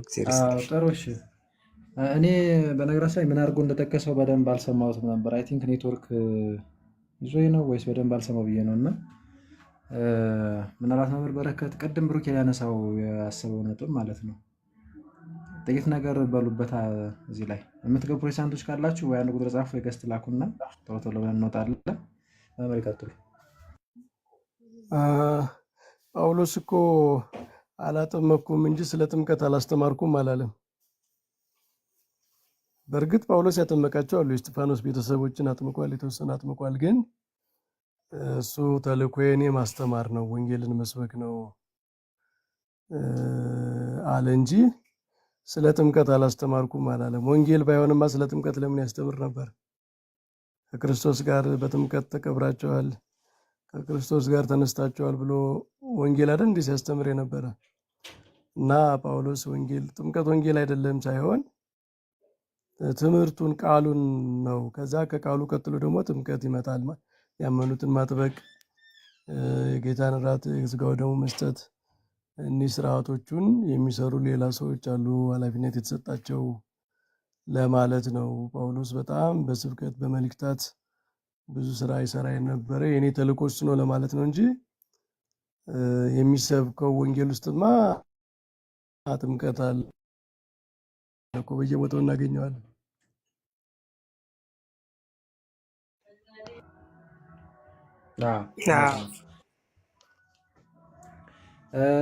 የሐዋርያት ሥራ ምዕራፍ 8 ላይ ያው ወንጌልን ሰበከለት የኢየሱስን ወንጌል እና ከዛ ግን ውሃ ሲመለከት ኢትዮጵያ ጃንደረባ ባኮስ አቢላክ እንዳልጠመቅ የሚከለክለኝ ምንድን ነው ያለው? እንግዲህ የወንጌሉ ቃል አንዱ ጥምቀት ስለሆነ ነው የሚዳንበት ጥምቀት ሚስጥረ ጥምቀት አንዱ ስለሆነ ነው ማለት ነው። እንደዛ ባልተበከለት ይልና ግን ሲመለከት አስተምሮ ስለነበረ እግዚአብሔር ልጅነት የሚያገኝበትን ታላቁን ሚስጥር ልክ ሲመለከት እንግዲያውስ እንግዲህ እንዳልጠመቅ ውሃ እንዳልጠመቅ የሚከለክለኝ ምንድን ነው ብሎ ይናገራል ማለት ነው። እና ኢየሱስ የእግዚአብሔር ልጅ እንደሆነ ብታምን ከወረድ ያምናል፣ ምንም ችግር የለውም። ተጠመቁ ላይ ያጠምቀዋል ማለት ነው። ከነገራችን ላይ ቅድም ከዛ ወንጌል ውስጥ አንዱ የክርስቶስን ጥምቀት እኮ እያነሳች ነበረ። የክርስቶስ ጥምቀት እኮ የወንጌል አካል ነው። ወንጌል ማለት ክርስቶስ ተጠመቀ፣ ተሰቀለ፣ ተነሳ ብሎ መስበክ አይደለ? ለምንድን ነው የተጠመቀው ሲባል እኮ ከኛ ጥምቀት ጋር ማያያዝ አለበት። ስለዚህ የክርስቶስ ጥምቀት በራሱ የወንጌል አካል ነው። እኛ የክርስቶስ ጥምቀት ደግሞ ለእኛ ጥምቀትን የከፈተ በር የከፈተ ነውና ስለ ክርስቶስ እያስተማረ አንድ ሰው ወንጌል እንግዲህ ስለ ክርስቶስ ነው። ስለ ክርስቶስ እያስተማረ ስለ ጥምቀት አለመናገር አይችልም። ያ እውነት ነው። እና ክፍሉ እዛ ቦታ ላይ ለምን እንደዛ እንዳለና ትኩረቱን በእውነትም እሱ ትኩረት ያደረገበትን ነገር ነው። ለምሳሌ የማጥመቅ ስልጣን ያላቸው ቀሳውስት ትኩረት ያደረጉት ቃሉን መናገሩ ላይ፣ ማዘጋጀቱ ላይ፣ ማስተማሩ ላይ፣ መስበኩ ላይ ከሆነ ቅድም መምህርም እንዳሉት ልክ ቅዱስ ጳውሎስ እንዳለው ማለት ይችላሉ ማለት ነው። ትኩረታችን ያደረግነው ማስተማር ላይ፣ ሌሎች ግን አጠመቁ አይነት ነገር ብሎ እንደመናገር ማለት ነው። እና እንዳጠመቀማ ተቀምጧል እኮ ሰው እንዳውም ጥቂት ሰው ስላጠመኩ እግዚአብሔርን አመሰግነዋለሁ አይነት ነገር ለጥቂት ሰዎችን ዘርዝሮ የሚያስታውሳቸውን ጠቃቅሶ ማለት ነው። እና ለምንድን ነው እንደዛ የሆነው? ጳውሎስ ያጠመቃቸው የጳውሎስ ነኝ፣ ጴጥሮስ ያጠመቃቸው ወይም ኬፋ የኬፋ ነኝ፣ አጵሎስም የአጵሎስ ነኝ እንደዚህ ማለት ጀመሩ። እና ያጠመቋቸው የክርስቶስን ጥምቀት ነው ወይም የክርስቶስ የሚሆንበትን ጥምቀት ነው። በአብ በወልድ በመንፈስ ቅዱስ ያጠምቋቸዋል፣ የክርስቶስ ይሆናሉ። እና ሁላችሁም የክርስቶስ ናችሁ፣ እንዴት እንደዚህ ትከፋፈላላችሁ? የእኔ የኬፋ የአጵሎስ እንደዛ እንድትሆን እኮ አይደለም ያጠመቅናችሁ። የጳውሎስ ተብሎ ጥምቀት የለም፣ የአጵሎስ ተብሎ ጥምቀት የለም። በቃ የኢየሱስ ክርስቶስ ጥምቀት ነው ያለው። እሱም የኢየሱስ የምትሆኑበት ደቀ መዛሙርት አድርጓቸው በአብና በወልድና መንፈስ ቅዱስ ያጠመቃቸው ያላቸው እና እንደዚህ ጥሩ አይደለም ብሎ ያንን ሲነቅፍባቸው እና ምንድን ነው እኔ እንዳውም ጥቂት ሰው ነው ያጠመቅኩትኝ እንጂ እንደው ብዙ ሰው ባጠምቅ ኑሮ ታሳዝኑኝ ነበር ነው የጳውሎስ ነኝ የሚላቸው። ያሁን እንትናቸውን ነው የሚያሳየው። በነገራችን ላይ ምዕመናኑ ቆሮንቶስ ክርስቲያኖች እንዴት እንትን እንዳሉ እንደተከፋፈሉ የሐዋርያትን ከመውደዳቸውም የተነሳ ሊሆን ይችላል። ግን የማይሆን እንትን ውስጥ ገብተው ነበር፣ ክፍል ፈጥረው ነበረ። እና እኔ እኮ ትኩረት ያደረግኩት እዚህ ቃሉን መናገሩ ላይ፣ መስበኩ ላይ፣ ወንጌልን እሱን አለ እንጂ በፍጹም ጥምቀት አያድንም እንደዚህ አይደለም። ራሱ የዳነበት ነው። ደግሞም እንደ ቅዱስ ጳውሎስ እንዲያውም በተደጋጋሚ የተናገረ ያስተማረ የለም። ገላትያ ስንጠቅስ ነበር፣ ቲቶ፣ ኤፌሶን፣ ሮሜ ስንጠቅስ ነበር። ቅድም በደንብ አድርጎ ነው ያስተማረው። በነገራችን ላይ ራሱም ሂድና የምታደርገውን ይነግሩሃል ብሎ የቅዱስ ጳውሎስ በአጠቃላይ እያለ ተነሳና የቅዱስ ጳውሎስ መልእክታት በአጠቃላይ ከነገራችን ላይ ክርስቶፎሮስ የቅዱስ ጳውሎስ መልእክታት ከሮሜ ጀምሮ እስከ መጨረሻው ድረስ በእያንዳንዱ ትምህርት ውስጥ ጥምቀት በቅዱስ ጳውሎስ መልእክታት ውስጥ ጥምቀት በየቦታው ነው ያለ። አንዳንዴ በግልጽ አንዳንዴ በጣም ሰወር ባለ ንግግር ሜታፎሪካል በሆነ ነገር ስለሚገልጸው ነው እንጂ በጣም በጥምቀት ሳቹሬትድ ነው ትምህርቱ። ትክክል። እና በደንብ እንደው የራሱንም ራሱ ስንመለከት እኮ እንግዲህ ጌታ ነው አለ የተገለጠለት አንተ የምታሳደኝ ናዝሬቱ ኢየሱስ ነው ካለ በኋላ አይ ቲንክ ኔትወርክ እየተቆራረጠበት ነው። መምህርዬ ነው ከኔ ነው የጨረስ መስሎኝ እኮ ገባሁ ጣልቃ።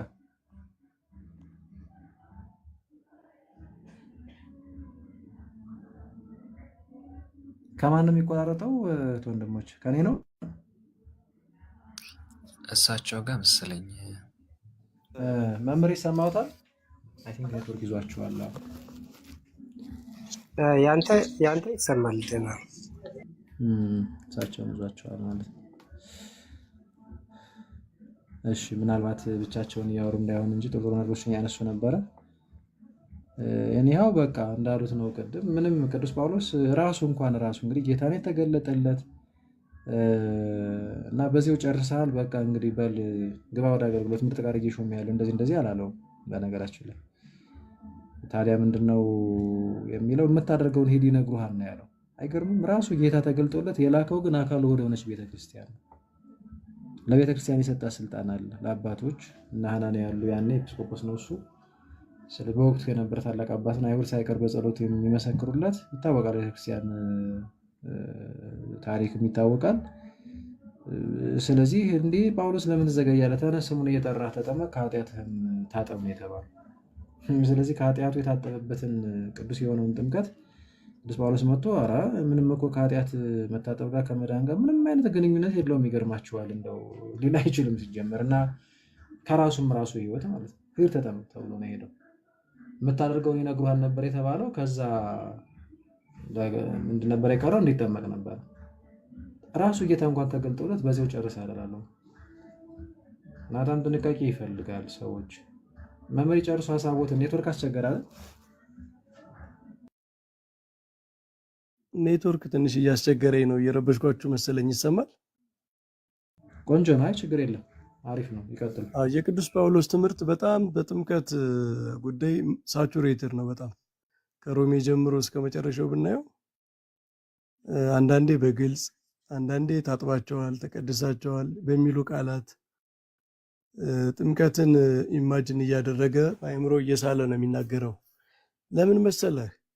ጥምቀታቸውን ለማስታወስ ነው። ያ ጸጋ የተቀበሉበት ልጅነት ያገኙበትን የተቀደሱበትን ቀን እያስታወሰ ነው የሚሰብካቸው እና ያቺ በሕይወታቸው የተለየች ቀን ለቅዱስ ጳውሎስ ትምህርት ማጠንጠኛ ነች በየቦታው እና ክርስቶስን ለብሳቸዋል፣ መንፈሳዊ ግዝረት ተገዝራቸዋል፣ ተቀድሳቸዋል፣ ነጽታቸዋል፣ ከክርስቶስ ጋር ሞታቸዋል። እንዲህ እያለ በጥምቀትን በተለያየ መንገድ በየቦታው ነው የሚጠቅሰው እና ጥምቀት የጳውሎስ ወንጌል አካል ነው። ወንጌል አካል አይደለም ማለት ጳውሎስን በጣም ዲስቶርት ማድረግ ነው ትምህርቱን ማለት ነው። ጥምቀቱን መፈጸም ግን እንግዲህ እግዚአብሔር ጸጋ እኮ ልዩ ልዩ ነው። ለማስተማር የተጠራ የሚላክ አለ፣ ሚስጥራትን ለመፈጸም ጸጋ የተሰጠው አለ፣ ሁሉም የተሰጠው አለ እና ጳውሎስ ያንን ለመግለጽ ነው እንደዛ ያለው። ግን እኔ ከዚህ ሁሉ ነገር ደግሞ አንድ የሚደንቀኝ ነገር ለማጥመቅ አልተጠራውም ብሎ ግን የእስጢፋኖስን ቤተሰቦች አጥምቄ ያለው ብሏል እና እስጢፋኖስ ሲወገር ጳውሎስ ነበረ አሳዳጁ ነው፣ ቤተክርስቲያንን እያሳደደ ነበር እና በተለየ ሁኔታ የእስጢፋኖስን ቤተሰቦች ማጥመቁ በጣም የተከበረ ነገር እያደረገላቸው እንደሆነ ነው የሚሰማኝ። እኔ ያ ወደኋላ ያለው ታሪክም ለሱ ጠባሳ ታሪክ ስለሆነ ምንም እንኳ ድሮ ጳውሎስ በየዋህነት ነው ቤተክርስቲያንን ሲያሳድድ የነበረው፣ ለኦሪት ሕግ በመቅናት ነው። ከዚያ በኋላ ሲቀየር ግን ለእስጢፋኖስ ቤተሰቦች የተለየ ኬር ስለነበረው በጣም ከታሪኩ አንጻር የእነሱም በተለየ ሁኔታ እሱ ማጥመቁ ለጥምቀት ያለውን ክብር እኮ ነው እንደውም የሚያሳየው። ለማጥመቅ አልተላኩም እያለ እንኳ ግን በጣም ለሚያከብራቸው ለሚወዳቸው ቤተሰቦች አድርጎታል።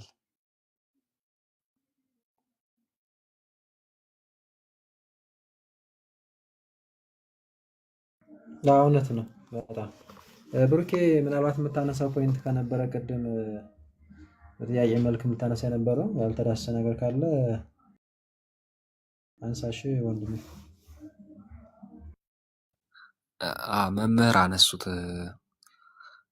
ያው ጳውሎስ ለማጥመቅ አልተላኩም ብሎ ሲናገር የጳውሎስን መልእክታት ስናነብ የጥምቀትን አስፈላጊነት በወንጌል ክፍል ውስጥ አስቀምጦልናልና እንደው እንደነሱ ሀሳብ ብንሄድ ጳውሎስ የታቀኞችን እያስቀመጠው እንላለን። ስለዚህ ቆሮንቶስ ላይ እየተናገረ ያለው ሀሳብ መምህር በረከት እንደተናገሩት ነው። የወንጌል ክፍል አይደለም፣ ለመዳንም አስፈላጊ አይደለም እያለ አይደለም። ስለዚህ ለመዳን አስፈላጊ እንደሆነ በገላትያ መልእክቱ አስቀምጧል። በሮሜ ምዕራፍ 6 ላይ በሚገባ በስፋት አስቀምጦልናልና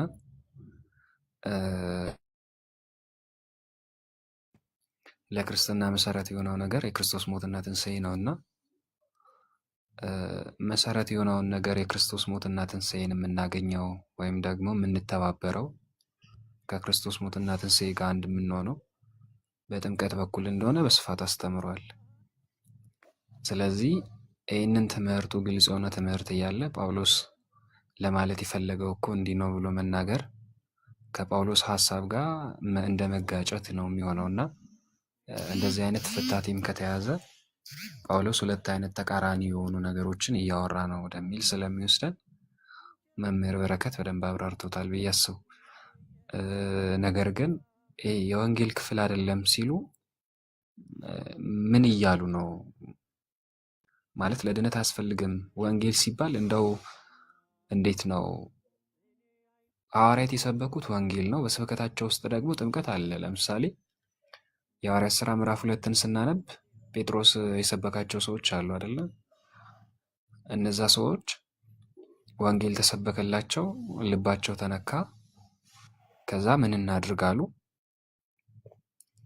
ንስሐ ግቡ፣ ኃጢአታችሁ ይሰረይ ዘንድ እያንዳንዳችሁ በኢየሱስ ክርስቶስ ስም ተጠመቁ፣ የመንፈስ ቅዱስ ስጦታም ትቀበላላችሁ ብሎ አስቀምጦ ነበርና ልባቸው ተነካ። ኢንሴንስ ያ ነገር አክሰፕት አድርገውታል ማለት ነው፣ ወይም ተቀብለውታል። ልባቸው ሲነካ ያንን ነገር አክሰፕት እያደረጉት ነው፣ እየተቀበሉት ነው።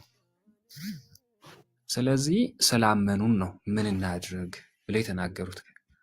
ባያምኑ ኖሮ ንስሐ ግቡ፣ ኃጢአታችሁ የሚሰረይ ዘንድ ደግሞ በክርስቶስ ስም ተጠመቁ እያለ አያዛቸውም ነበረ። ምክንያቱም ያላመነ ሰው ሊጠመቅ ስለማይችል ማለት ነው።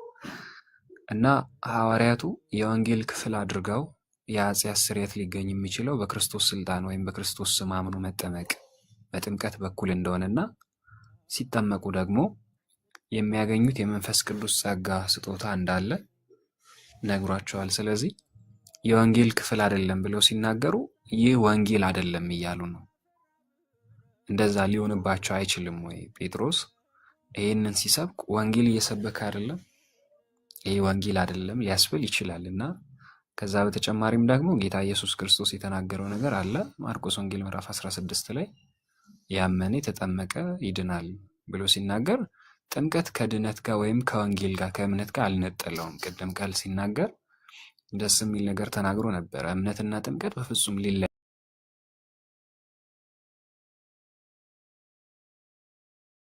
አይነጣጠሉም።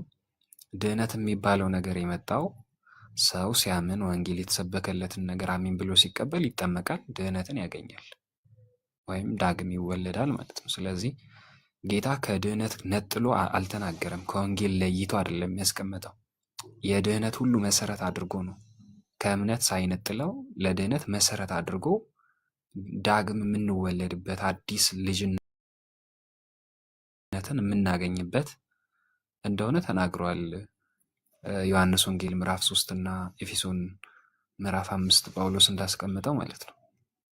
ቤተ ክርስቲያንን የቀደሳት የዋጃት ወይም ደግሞ ከኃጢአት ያነጻት ከቃሉ ጋር እና ከውሃው ጋር በማንጻት ነው፣ አንጽቷታል በማለት ያስቀምጣል። ስለዚህ እነዚህ ነገሮች የወንጌል ክፍል ናቸው፣ የወንጌል መሰረት ናቸው። ለወንጌል አስፈላጊ አይደሉም ወይም ደግሞ በወንጌል ክፍል ውስጥ የሉም ሲባል እነዚህ ነገሮች ወንጌል አይደሉም እየተባለ ነው። ምክንያቱም በሐዋርያት ስብከት ውስጥ ጥምቀት ስላለ ሐዋርያት ሰዎችን ሲጠሩ ድህነትን እየሰጡ ወንጌልን ሰብከው ድህነትን እየሰጡ ስለሆነ መዳን ደግሞ የሐዋርያቱን ስብከት ያንን ወንጌሉን ተቀብሎ መጠመቅ፣ ከዛ የኃጢአት ስርየት ማግኘት፣ የመንፈስ ቅዱስ ስጦታን መቀበል። እነዚህ ነገሮች ደግሞ ወንጌል ናቸው። ወደ ዓለም ሁሉ ሄዱ ለፍጥረታትም ሁሉ ወንጌልን ስበኩ ብለው ሲናገራቸው ጌታ የሐዋርያት ሥራ ላይ የተፈጸመውን ታሪክ እሱ ወንጌል ነው። ጌታ የላከቸውን እቅድና ዓላማ እዛ ክፍል ላይ እየፈጸሙ እንደሆነ በጣም ግልጽ ነውና ላነሳ የፈለግኩት የነበረው ነገር ይሄንን ነው። መምህር በረከትም አስቀምጧል። አብዛኛው ጊዜ ይጠቅሱታል። ይሄ ሐዋርያው ቅዱስ ጳውሎስ እኔ ለማጥመቅ አልተላኩም ወንጌልን ለመስበክ እንጂ ብሎ ሲናገር ወንጌል ይሄ በወንጌል ውስጥ ምንም ቦታ የለውም፣ ለድነት አስፈላጊ አይደለም እያለ ነው የሚል የተሳሳተ መረዳትን ያስቀምጣሉና እንደዛ ቢሆን ኖሮ እንደው ቢሆን እንኳ ጳውሎስ የጌታን ትእዛዝ እየጠበቀ አይደለም። ምክንያቱም እዛው ክፍል ላይ እንኳን የእስጢፋኖስን ቤተሰብ እንዳጠመቀ ይናገራልና በጣም የተቃረነ ሀሳብና ከመጽሐፍ ቅዱስ ፍታቴ ጋር ፍጹም ሊገናኝ የማይችል ሀሳብን ነው የሚያስቀምጡት አብዛኞቹ። ጥምቀት ለድነት የሚለውን ነገር የማይቀበሉ ሰዎች እንደ መከራከሪያ የሚያቀርቡትም ይህንን ነውና ይህን ለማለት ነበር። አመሰግናለሁ ክርስቶፎርስ። ጥሩ ሽብሩኬ ቃሎትን ያሰማልን። በጣም ግልጽ ነው። በነገራችን ላይ ምናልባት ገስት ላይ ሄሎ አለሽ ቃልም አለ ሀብትሽም ሜቢ ግን ሁለታችሁ እህታችን ሄሉና ቃል ከፕሮቴስታንት ወይም ፕሮቴስታንት ወንድሞቻችን ስለሆናችሁ ያልገባችሁ ነገር ካለ እዚህ አሁን ያነሳነው ነገር ላይ ልጠይቁ ትችላላችሁ። ከስርም ደግሞ ያላችሁ የእኛም ልጆች እንደዚሁም ፕሮቴስታንቶች ካላችሁ ገባ ብላችሁ ከውይይትን በዘለለ እንዴት ነው የኛው የሚል ነገር ካላችሁ የምትጠይቁት ልጠይቁን ትችላላችሁ። ከማጠቃላችን በፊት ደግሞም አንዳንድ ጥያቄዎችን አንስተንላችሁ ለመመለስም እንደዛ ዝግጁ ከሆናችሁ እንደዛው የተወሰነ ሰው ተቀብለን እንወጣለን። በጣም አናመሽም። ነገ እንትን ነውና ሰንበት ነው። ቅዳሴ ምን አለ? እሺ ሚኪ ሰላም ነው? ሚኪ የሚባለው ወንድም ገብቷል። ሰላም እግዚአብሔር ይመስገን። እንዴት ነው? ያስተማራችሁትን ትምህርት ሰምቼ ነበር። ጥሩ። እሺ ሚኪ ከየት ቤተ እምነት ነህ ግን? እኔ ሙስሊም ነኝ። ኦኬ ሙስሊም ነህ?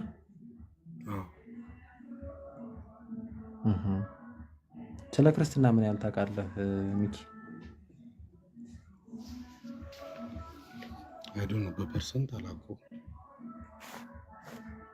ሙከራ ታደርጋለህ ግን እንደዚህ ትከታተላለህ? አዎ በጣም እከታተላለሁ። ኦኬ ትንሽ ስምህ ግን እንዴት ነው? ከኮሜንት ላይም አየሁ እንደዛ እኔም ይተብሉ ሙስሊም ነው መስለኝ።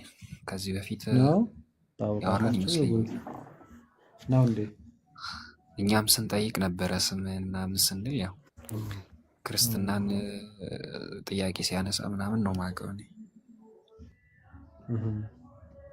ምንድን ነበር ከሚኪ በፊት ሜይ ቢ ከቤተሰብ ጀምሮ እንደዛ ነው? አይ ሲፈጠሩ ሙስሊም እንደዛ ነው። ኦኬ እስልምናው ምን ያህል ታውቀዋለህ?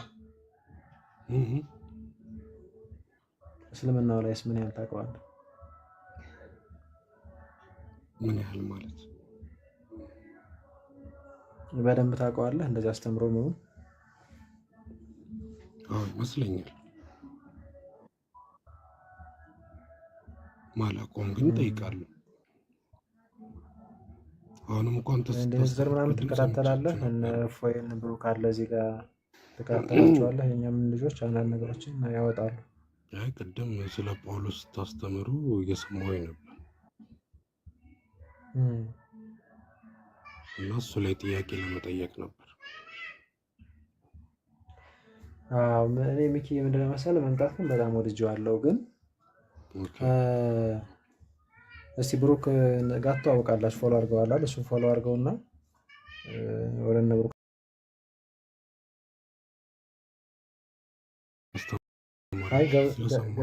ገብቶኛል። አሁን ጥምቀትን በተመለከተ ስለሆነ ሀሳብ የምናነሳው እንደው ርዕሰ ጉዳዩን አንሸራተን እንትን ከምንል መውጫችን ሰዓት ላይ ስለሆነ ችግር የለም። እኔ በጣም ነው ደስ ያለ ስለመጣ ምናምን። እዚህም ደግሞ አንዳንድ ቀን እንከፍታለን ኢየሱስ ክርስቶስ አምላክነት ላይ ወዘተ ወዘተ፣ እስልምናውን በተለይ የተመለከቱ ነገሮች ነገር። አንድ ጥያቄ ግን ከጥያቄዎቹ መርጦ አንድ ብንቀበለው ያው ያመጣው እግዚአብሔር ሊሆን ይችላል። እውነት ነው። ሚኪ በቃ ይኸው አንድ ጥያቄ ተፈቀደልህ። መብራን እኮ ይኸውልህ አስተዋይ ናቸው።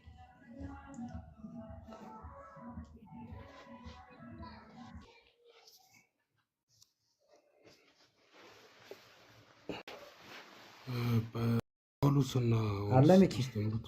አዎ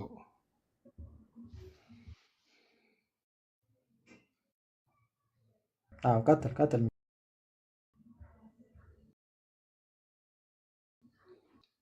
እንዳላችሁት ጳውሎስ የእግዚአብሔር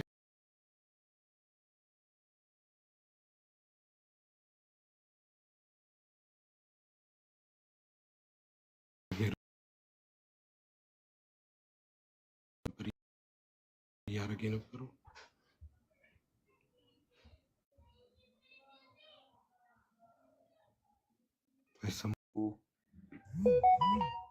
ሚኪ ምን ለምሳሌ የምጠቅስልን አለ?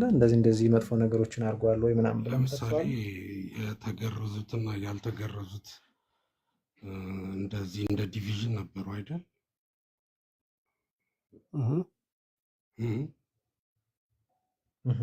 ልክ ነው። እሱ ከጥንት ጀምሮ የነበረውን ስርዓት ህግጋትን እና እውነት እሱ አምላክ ነው ወይ ኢየሱስን ብሎ እንዴቱ ጋር ነው? እስቲ ቴል እውነትን ብሎታል? ግን እስቲ እኔ አላውቅም። ትነግረኛለህ? የሆኑ ይቀጥሉ መምህር። ኢየሱስን አምላክ ነው ወይ ብሎታል ወይ ነው? ትንሽ ነገር እንበል። ያው አዲስ ርዕስ በመጀመሪያ ጳውሎስ ክርስቶስን አምላክ ብሎታል።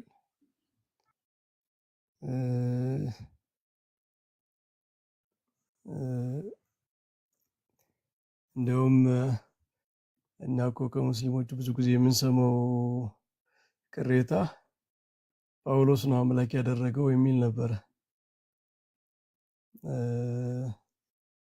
እና ጳውሎስ በእርሱ ዓለማት እንደተፈጠሩ በብሉይ ኪዳን የነበሩ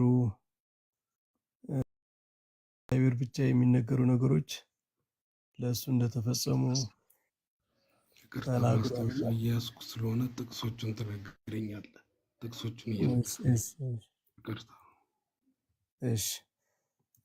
በመጀመሪያ ግን የግዝረቱ ጉዳይ የጳውሎስ ዋናው ጉዳይ አብርሃም ሳይገዘር ነው ተስፋ የተቀበለው።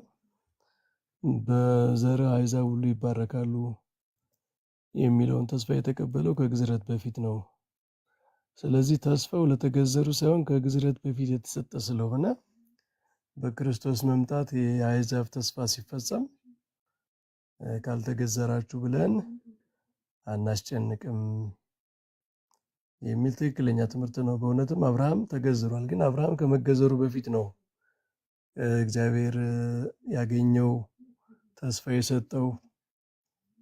የግዝረት ስርዓት ግን ለጊዜው እስራኤልን ለመጠበቅ፣ እስራኤልን ከሌላው ዓለም ለመለየት እና ለጥምቀት ምሳሌ ሆኖ የተሰጠ ነው።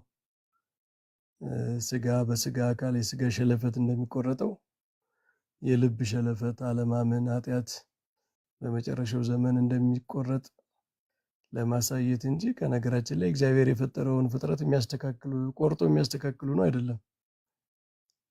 ስለዚህ ይሄ መንፈሳዊ ትርጉም የነበረው ነገር ነው በፊትም ሲሰጥ ማለት ነው።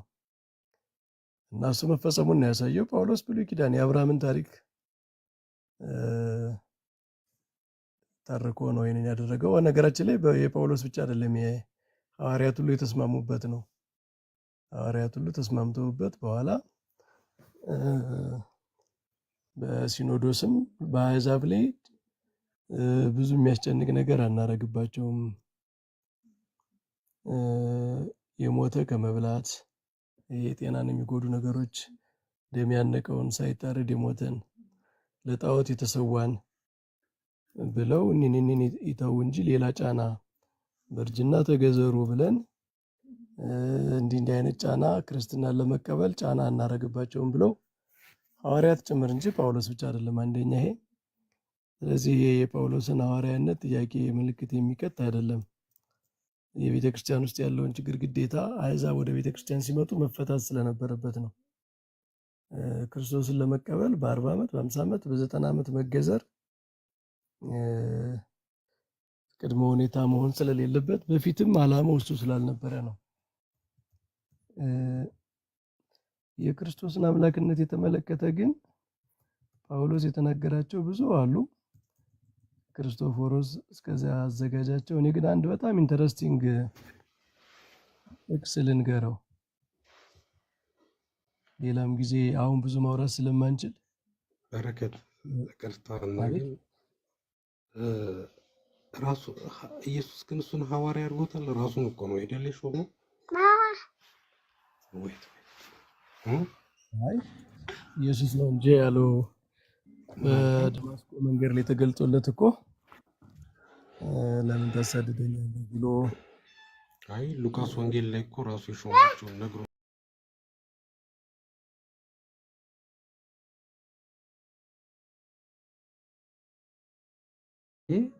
ቆይ መምህርን አስጨርሳቸው የመጀመሪያው ጥያቄ ይመለስልህና ከዛ ደግሞ ሌሎች ነገሮችን ደግሞ ሜቢ ነገ ከነገ በስቲያም ደግሞ ስለምንገባ ኢቨን በውስጥ ልናገኝ እንችላለን። ባይዚ ምንም ችግር የለም። በቃ ፈታ ብለህ እንደዚህ ጥያቄዎችን እያቀረብክ ምን እንድንማማር እንችላለን። ምንም ማለት አይደለም ወንድማችን። እነሱ እንዳይደራረቡ ግን ጥያቄዎቹ አሁን የጠየካቸው እነሱ ይመለሳሉ።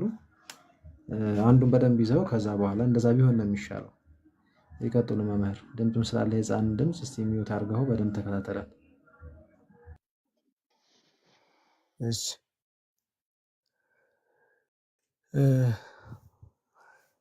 አንደኛ ቆሮንቶስ ምዕራፍ 8 ቁጥር 6 ላይ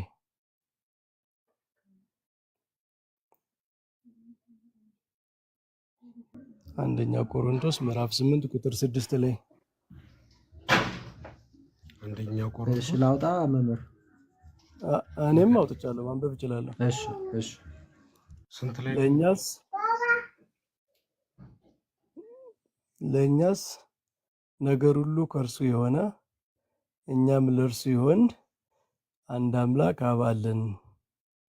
ነገር ሁሉም በእርሱ በኩል የሆነ እኛም በእርሱ በኩል ይሆን አንድ ጌታ ኢየሱስ ክርስቶስ አለን ይላል። ከነገራችን ላይ አንድ ጌታ የሚለው የሚያመለክተው ከሌሎች ጌቶች ሲለየው ነው እንጂ ጌታ ተብለው የሚጠሩ በዓለም ላይ ብዙ አሉ አይደለ? እና ይሄ አንድ ጌታ ተብሎ ሲነገር ለእግዚአብሔር ብቻ ነው የሚነገረው። ጌታ እግዚአብሔር ጌታ ይባላል። አንድ ጌታ አለን ከተባለ ግን እግዚአብሔር ብቻ ነው። አንድ ተብለ ከተናገርክ ለእግዚአብሔር ብቻ የምትቀጽለው ነው። ስለዚህ አምላክነቱን እየተናገረ ነው። በጣም ኢንተረስቲንግ የሚያደርገው ግን ይህን ጥቅስ እስራኤል ወይ ስማ የሚለው ይሄ ሼማ እስራኤል የብሉይ ኪዳን የተነገረው እስራኤል ወይ ስማ አምላክህ እግዚአብሔር ጌታ አንድ ነው የሚለው ነው። እስራኤል ወይ ስማ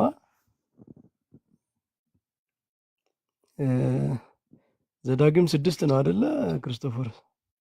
አይ ግን ዘዳግም 6:4 በረከት ዘዳግም 6:4 አንድ የሚካኤል ዘዳግም 6:4 ይሄንን አሳይመንት ነው የምሰጠው። በደንብ እንታጠነው ነው። ዘዳግም 6 ያው አንድ አምላክ አብ አለን አለ አይደል? በቃ አብን ብቻ እስራኤል ወይ ስማ አምላካችን እግዚአብሔር አንድ እግዚአብሔር ነው የሚለው ሁለቱም አለ። ሁለቱም በዕብራይስጥ ብትሄድ እየሰማ ነው ሚኪ። አይ ቲንክ ሚኪ እየተደረብክ ነው። ይኸውልህ ለመረዳት አይመስልም። በዚህ አሁን ላይ ያለ አቋም ቅድም ይመስል ነበረ። ሰላም ሚዩት አድርጎ እንትን ያነሳችሁ አንዴ።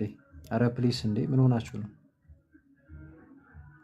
ተው እንጂ እና ሚኪ ፕሊስ መምህር ኔትወርክ አንዳንድ የሚያዝ ያደርጋቸዋል እና አትደረብ እንጂ። አሁን እኮ ምንም ገና አልመለስንልህም። አንዳንዱን ነገር በደንብ ቶሎ ልትረዳው ትችላለህ፣ አንዳንዱን ላትረዳው። ምክንያቱም አንተ ሙስሊም የምታውቀው ነገር የለም እና አንዲት ነገር ስንል ወዲያውኑ የሆነ ማለት አንተ የምታስበው ነገር አለ የሆነ ገብቷል። የፈርስት ኢምፕሬሽን እንደሚባለው ማለት ነው። እና ያ የመሰለህ ነገር ነው እውነቱ ማለት አይደለም። እሺ ስለዚህ የመጽሐፉ ባለቤቶች እኛ አይደለም።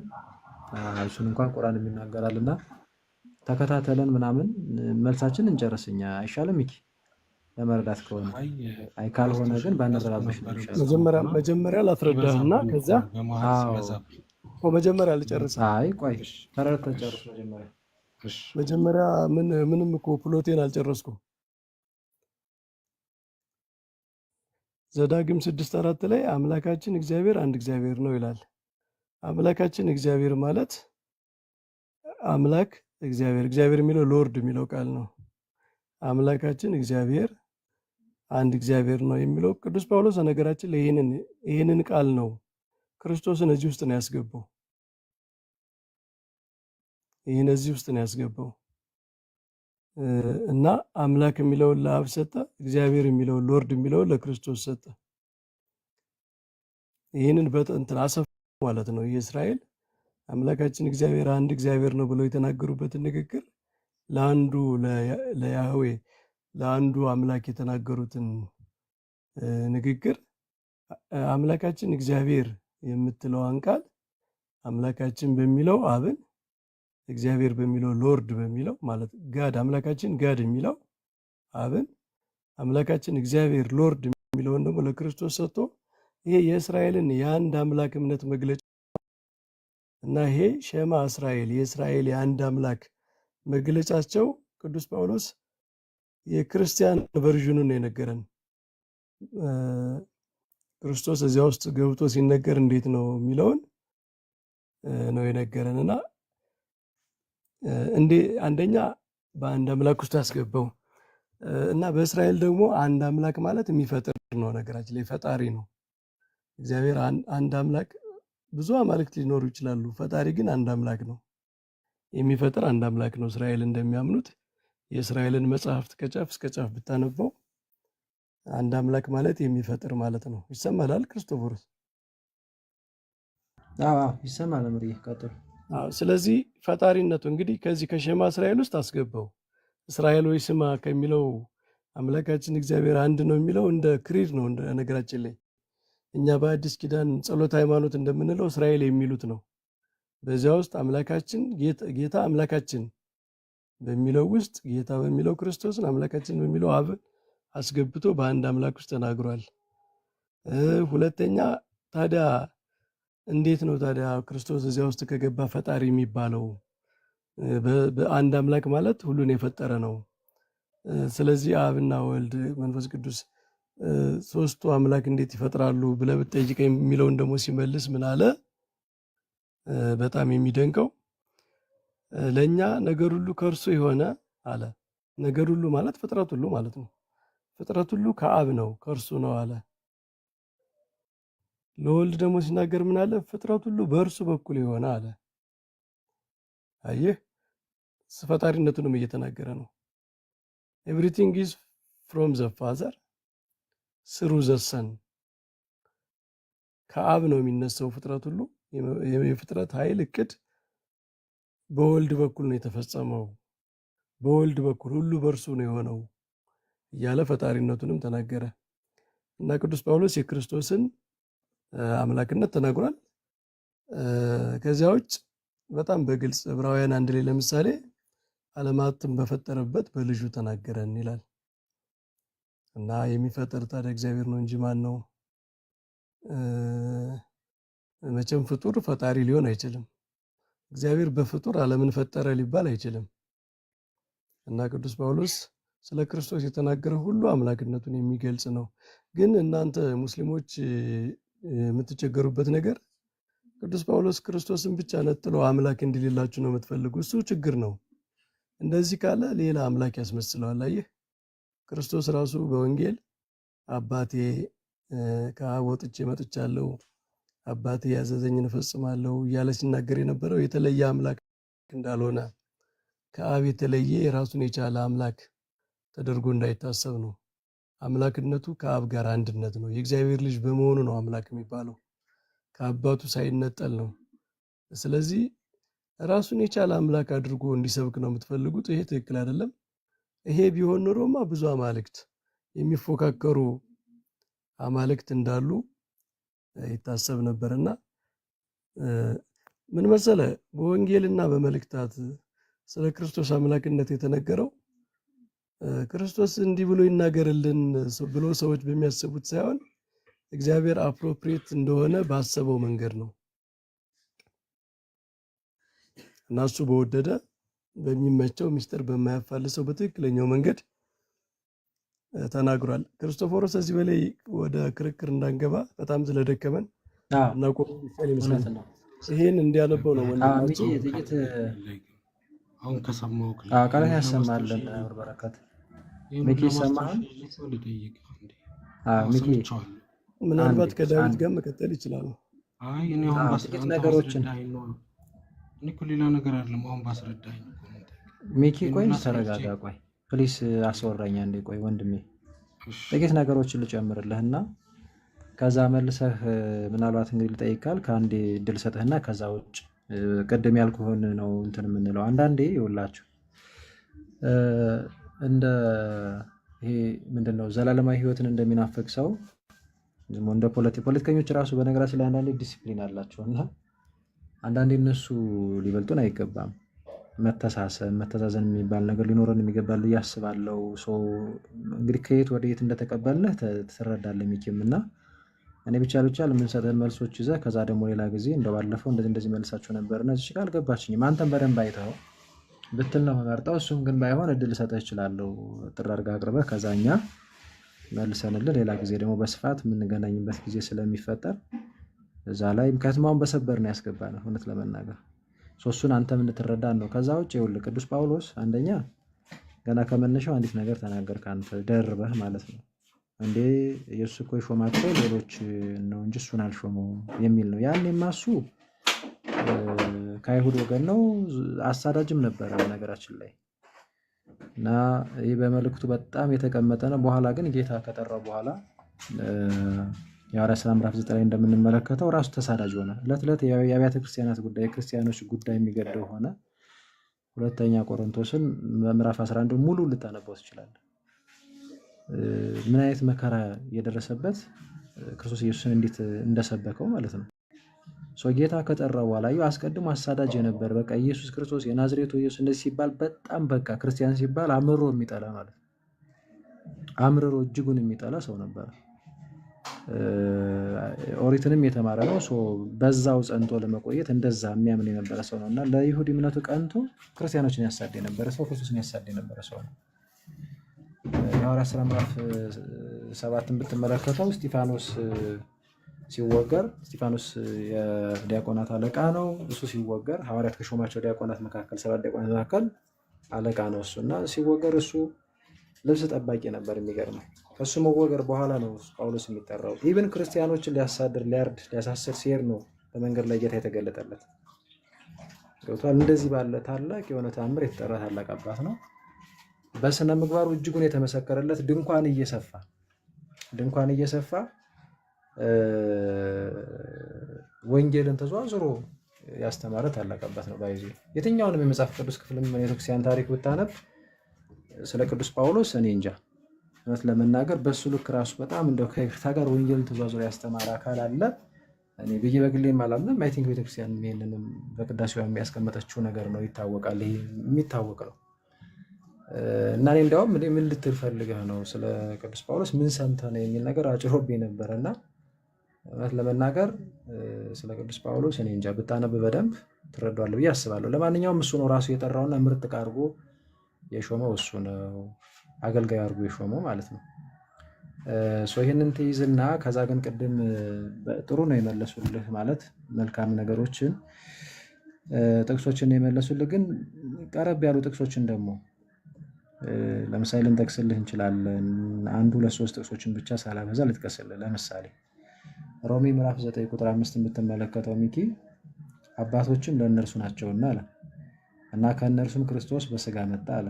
ማን? ከአባቶች እነሱ አባቶች እያለ የሚዘረዝራቸው እነማን ነው? እና አብርሃምን ሌሎችንም ደጋጋ አባቶችን በእነሱ በኩል ከተወለደች ከእመቤታችን ከእናታችን ከቅድስት ድንግል ማርያም ከስጋዋ ስጋ ከነፍሷ ነፍስ ነስቶ ስጋና ደምን ተካፍሎ ዕብራውያን ምዕራፍ 2 ቁጥር 14 ላይ እንደተጠቀሰው መጣ ክርስቶስ። በምንድን ነው የመጣው? በስጋ። አስቀድሞ እሱ ምንድን ነበር? ቃል ነበር፣ መለኮት ነበር፣ እግዚአብሔር ነበር። ቃልም እግዚአብሔር ነበር። ዮሐንስ 1 ላይ ያለው እሱን ነው የሚያነሳው። አየው። እና እርሱ ማን? ክርስቶስ። በስጋ የመጣው ክርስቶስ ከሁሉ በላይ ሆኖ ለዘላለም የተባረከ አምላክ ነው። አሜን ይላል። አየው። ስለዚህ አስቀድሞ ያሳድደው የነበረውን ጌታ ያሳድደው የነበረውን አምላክ ከተገለጠለት በኋላ እውነቱ ከገባ በኋላ ምንድን ነው ያለው? ከሁሉ በላይ ሆኖ ለዘላለም የተባረከ አምላክ ነው ይላል። እሱ ነው በስጋ የተገለጠው። እና እርሱ በስጋ ሲገለጥ ፍጹም ሰው ሲሆን ስቲል ምንድን ነው አለ? አምላክ ነው አለ። ሰው የሆነ አምላክ ነው ብሎ ቃል በቃል እየተናገረ ነው። ሮሜ ምዕራፍ 9 ቁጥር 5 ሙሉውን ደግሞ ማንበብ ትችላለህ አንተ። ቲቶ ምዕራፍ 2 ላይ ከቁጥር 12 እስከ 13ም እንደዚህ ይላል። ይህም ጸጋ ኃጢአተኝነትንና ዓለማዊን ምኞት ክደን የተባረከውን ተስፋችንን ይላል። እርሱም ማነው የተባረከው ተስፋችን? የታላቁን የአምላካችንና የመድኃኒታችንን የኢየሱስ ክርስቶስን ክብር መገለጥ እየጠበቅን አለ። ኢየሱስ ክርስቶስን ምን ብሎ ጠራው? ታላቁ አምላካችን መድኃኒታችን ኢየሱስ ክርስቶስ። አይወርለ የእሱን የክብር መገለጥ እየጠበቅን ራሳችንን በመግዛትና በጽድቅ እግዚአብሔርን በመምሰል በአሁኑ ዘመን እንድንኖር አስተምሮናል ብሎ ይናገራል። ይኸው ታላቁ አምላካችን ጌታችን መድኃኒታችን ኢየሱስ ክርስቶስ እየተናገረ ነው። ፊልጵስዩስ ምዕራፍ 2 ላይ ከቁጥር 5 ጀምሮ እስከ 8 ብትመለከተው እንደዚህ ተመሳሳይ ነገር ይነግረናል። ፊልጵስዩስ የቅዱስ ጳውሎስ መልእክት ነው እና ፊልጵስዩስ ምዕራፍ 2 ከቁጥር 5 እስከ 6 ይችን አንብቤ የቀድሙ መምሪያ የጠቀሱት ዕብራውያን ምዕራፍ 1 ቁጥር 3 ነው። ዓለማትን በፈጠረበት በልጁ ብሎ የሚናገረው ፊልጵስዩስ ምዕራፍ 2 ከ5 እስከ 8 እንዲህ ነው የሚለው። ይኸውልህ በክርስቶስ ኢየሱስ የነበረ ይህ ሐሳብ በእናንተ ዘንድ ደግሞ ይሁን ይላል። እርሱ ማን? ክርስቶስ ኢየሱስ በእግዚአብሔር መልክ ሲኖር ሳለ አለ ከእግዚአብሔር ጋር መተካከልን መቀማት እንደሚገባ ነገር አልቆጠረውም። አላየው። በእግዚአብሔር መልክ ሲኖር ሳለ አስቀድሞ ዓለማትን የፈጠረ ሁሉ በእርሱ የሆነ ከባሕርይ አባቱ ከሕይወቱ ከመንፈስ ቅዱስ ጋር አንድ የሆነ የተካከለ ግን ተመልከት፣ እግዚአብሔር መሆንን እንደመቀማት ከባሕርይ አባቱ ጋር መተካከልን ከመንፈስ ቅዱስ ጋር መተካከልን እንደመቀማት ሳይቆጥር ዝቅ ብሎ መጣ። ወዶን እኛን ሊፈልገን መጣ፣ ከወደቅንበት ሊያነሳል። ስለዚህ ምንድን ነው ያደረገው?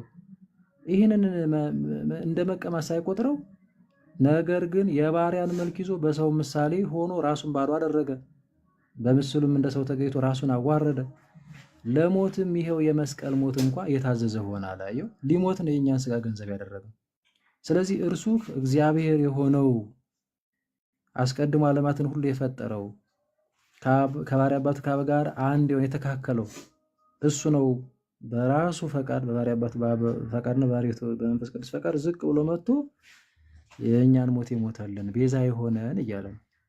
ግን እርሱ ማን ነው? እግዚአብሔር። ስለዚህ ራሱ ወዶ ፈቅዶ መጥቶ አዳነን እያለ ማን ነው? እርሱ አምላክ ነው እያለን ነው። እኔና በአንድ ነን ብሎ እንደተናገረው ጌታ እሱን የሚመስል ንግግር እዚጋ ቅዱስ ጳውሎስ ይዞ ሲያስተምር ሲናገር እናገኘዋለን። በጣም ብዙ መጥቀስ ይቻላል።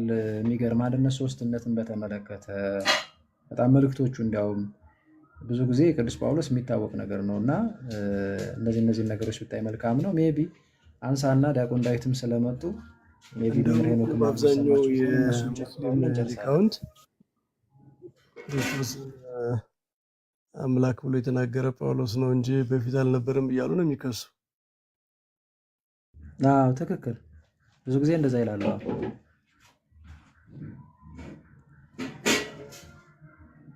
ቀጥል ሚኪ፣ ምናልባት የምታነሳው ነገር ካለ አንሳና የመጨረሻ መልሰንልህ። እንግዲህ ሌላ ጊዜ ደግሞ ብቅ ትላለህ። ዛሬ ያው ታውቃለህ በሰፈር ነው የገባኸው።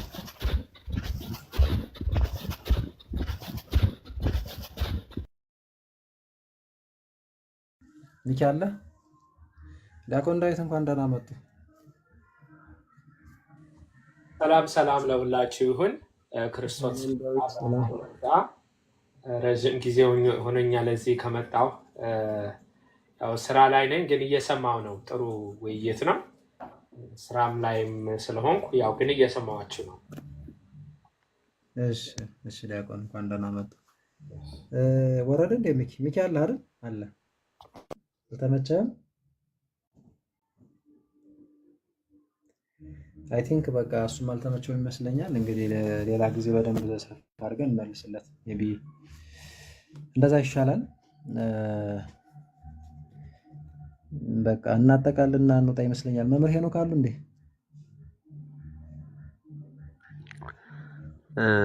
አለሁኝ። እንዴት አሉ? እንዴት ቆዩ? ኔትወርክ አስቸግሮት መሰል። አሁን ኔትወርኩም አስቸጋሪ ነው። ቅድም የነበርኩበትም ድምጽ ነበርና በጣም ደስ የሚል አስተምሮ ነው። መልሶቹ በጣም ለሁሉም በቂ የሆኑ መልሶች ናቸው። እንግዲህ ደግሞ ያው ካልተረዳው ዳግመኛ ተመልሶ እንደሚረዳው ተስፋ አደርጋለሁ። እግዚአብሔር ይስጥልን። በጣም ደስ የሚል ነው። አሜን አሜን። ምን እናድርግ? አይ ቲንክ አጠቃለን እንውጣና ሜይ ቢ ዲያቆን ዳዊት ከሰሙን አንጻር ስራው ላይ ሆነው ድንገት የሚፈቅድ ከሆነ የስራ ሁኔታ አንዳንድ ነገሮችን ብለው ትንሽ ሀሳብ ሰመራይዝ አድርገልኝና መግቢያ እንዲሆን ከዛ ጨምርበታለሁ። ምንድን ያነሳ ነው ገና ስንገባ ጀምሮ የተነሳው እዚህ በፕሮቴስታንቱ ዓለም ብዙ አይነት ያው የመለያየት ነገር አለ እና ጥምቀትንም በተመለከተ አንዳንዶቹ ለመዳን ለምንድን ያስፈልጋል ብለን የማንቀበለው እኮ ከጥንት ጀምሮ መጽሐፍ ቅዱስም በቤተ ክርስቲያን አባቶችም ዘንድ ተቀባይነት ያለው ትምህርት ነው። አከራካሪ ሆኖ የማያውቅም። በእነ ሉተርም እንደዚሁ ሲነሱ ይህንን አልተቃወሙም እና እኛ ለምንድን ነው የምንቃወመው? አይ ቲንክ እዚህ ጋር የምናደርገው አገልግሎት እያዩ አንዳንዶቹ እንግዲህ እየገባቸውም ይመስላል የሚል ነገር፣ ሌሎቹ ደግሞ በፍጹም እንደዚህ የሚባል ነገር የለም፣ እንደዚህ አይነት ነገርም አደባባይ ላይ መነጋገር የለብንም።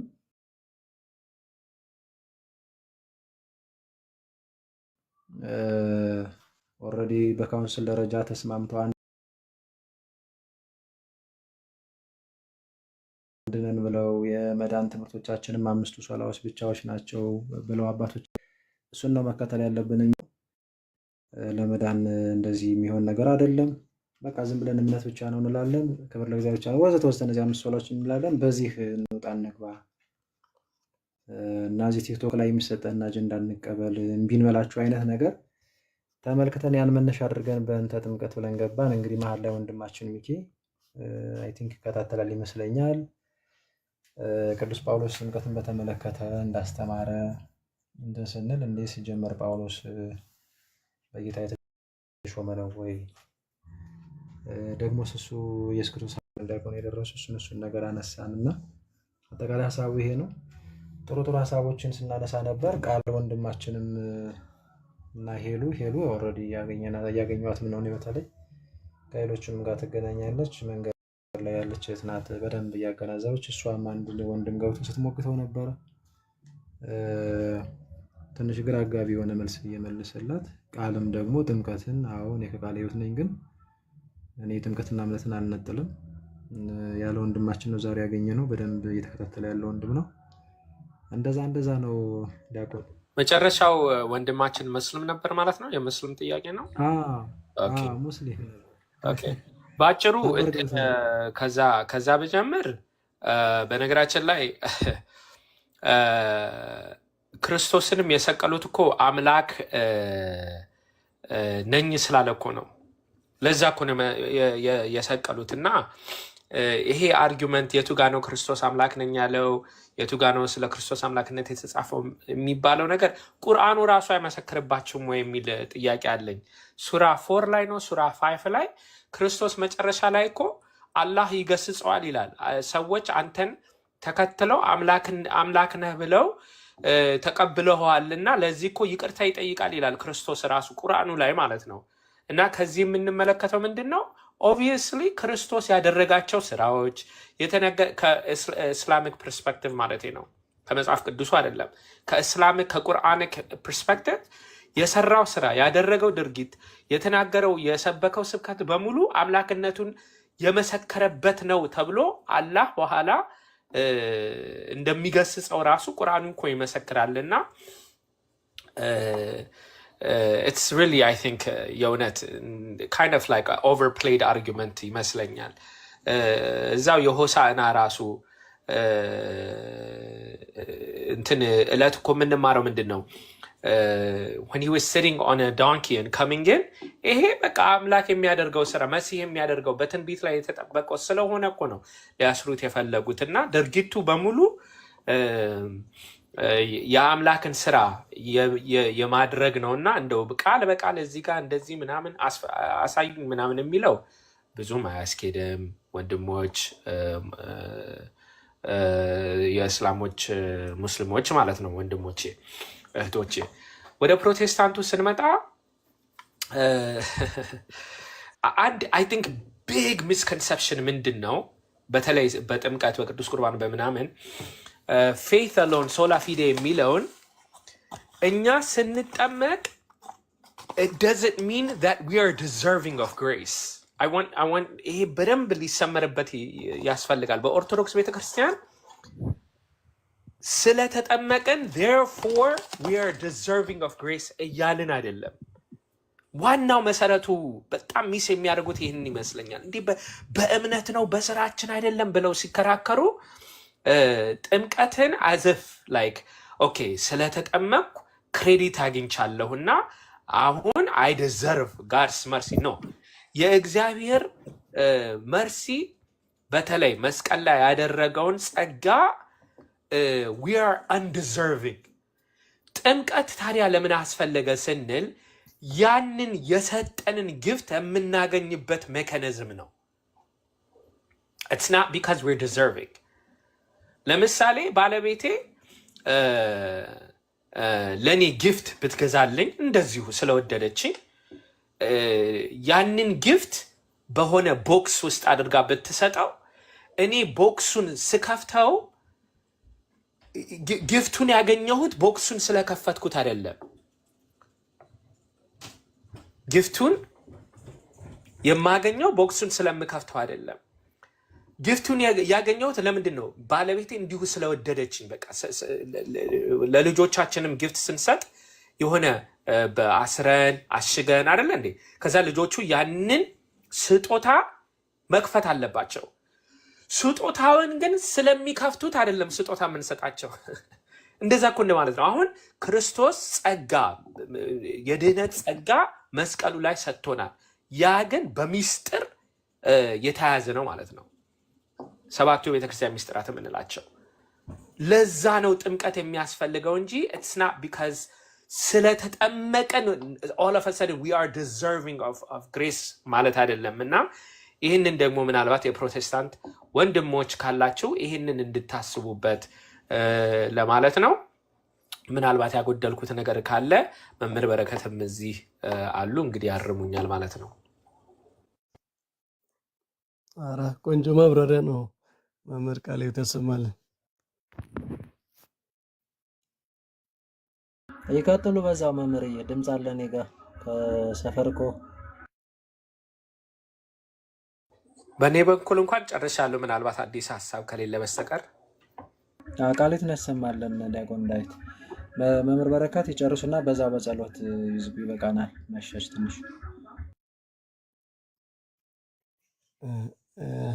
ዳዊት ጸሎት ያርግልን በዚያው እሱ ይዝጋው ጥሩ ውይይት አድርገናል በጣም ጠቃሚ ውይይት እንዳደረግን ነው የሚሰማኝ እኔ ጥምቀት የጥንት ቤተክርስቲያን ሴንትራል የሆነ ትልቅ ቦታ ያለው ድህነትን የድህነት ማግኛ መንገድ የሆነ ትምህርት ነው እሱን አይተናል በብዙ መንገድ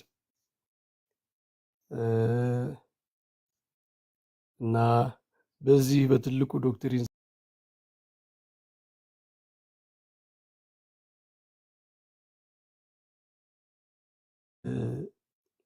እውነተኛ አንድነት እንደማይሆን ይህንንም ጠቁመናል በመጨረሻ አንድ ነገር ለማለት ይሄን ሁሉ ነገር አንስተ ይሄ ሁሉ ችግር እንዳለ መጨረሻ ላይ ምንድነው የሚሉህ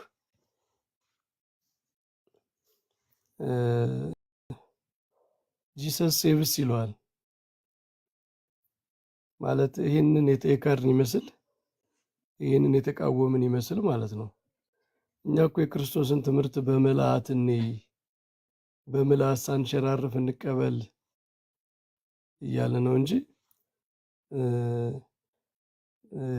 እኛ የምስጢራተ ቤተ ክርስቲያን፣ የነገረ ቅዱሳን፣ የሌሎች አስተምህሮዎች ጠበቃ እነሱ የክርስቶስ ጠበቃዎች አድርገው ራሳቸውን የሚያቀርቡት ይሄ በጣም የተሳሳተ እንደው ለፖለቲካ እንጂ ለሃይማኖት የማይሰራ አካሄድ ነው። በሙስሊሞቹ አምላክ አይወልድም አይወለድም የሚለው በቃ ፕራውድ የሚሆኑበት ራሳቸውን ከፍ አድርገው የሚያሳዩበት ዶክትሪን አለ። በፕሮቴስታንቱ በቃ ደግሞ የክርስቶስን ስም ደጋግሞ መጥራት የእሱ ጠበቃ መስሎ መቆም ምናምን ሌላውን ስህተት ሁሉ ጀስቲፋይ የሚያደርግ ይመስላቸዋል። ስህተቱን ሁሉ አስተካክለው ትምህርቶችን አስተካክለው የክርስቶስን ስም በእውነትና በፍቅር ሺህ ጊዜ ቢጠሩት ደስታችን ነው። እኛም ነገራችን ላይ በመነኮሳት በእኛ በገዳማት የክርስቶስን ስም በቀን በሺዎች በሚቆጠሩ ጊዜያት ይጠሩታል። እግዚኦ መሐረነ ክርስቶስ እያሉ በመቁጠሪያ ስሙን ሲጠሩ ነው የሚውሉት። እና ስም መጥራት በራሱ ጥሩ ነገር ነው። ከክብር ከሆነ ከፍቅር ከሆነ ይህ የምንደግፈው ነው፣ እኛ የምናደርገው ነው ማለት ዝም ብሎ ለስህተት መሸፈኛ ብራግ ለማድረጊያ አንናገረውም እንጂ የክርስቶስን ስም እኛም በፍቅር በአክብሮት የምንጠራው የምንወደው ነው። እና በዚህ ስም ውስጥ ስህተት አትደብቁ፣ ጉድለትን ለማረም ይህንን እንደ ምክንያት አታድርጉ። ክርስቶስን የምትወዱት ከሆነ ትምህርቱን በምልአት ውሰዱለት የሚል መልእክት ማስተላለፍ ነው የምፈልገው። ክርስቶፎሮስ ጸሎቱን ግን ለዳዊት ሰጥቻለሁ። ስራ ላይ ስለሆንኩ እንደው ከቻሉ እርሶ ቢያደርጉት እንትን ስለማይመቸኝ ነው። አሁን ለዛ ነው።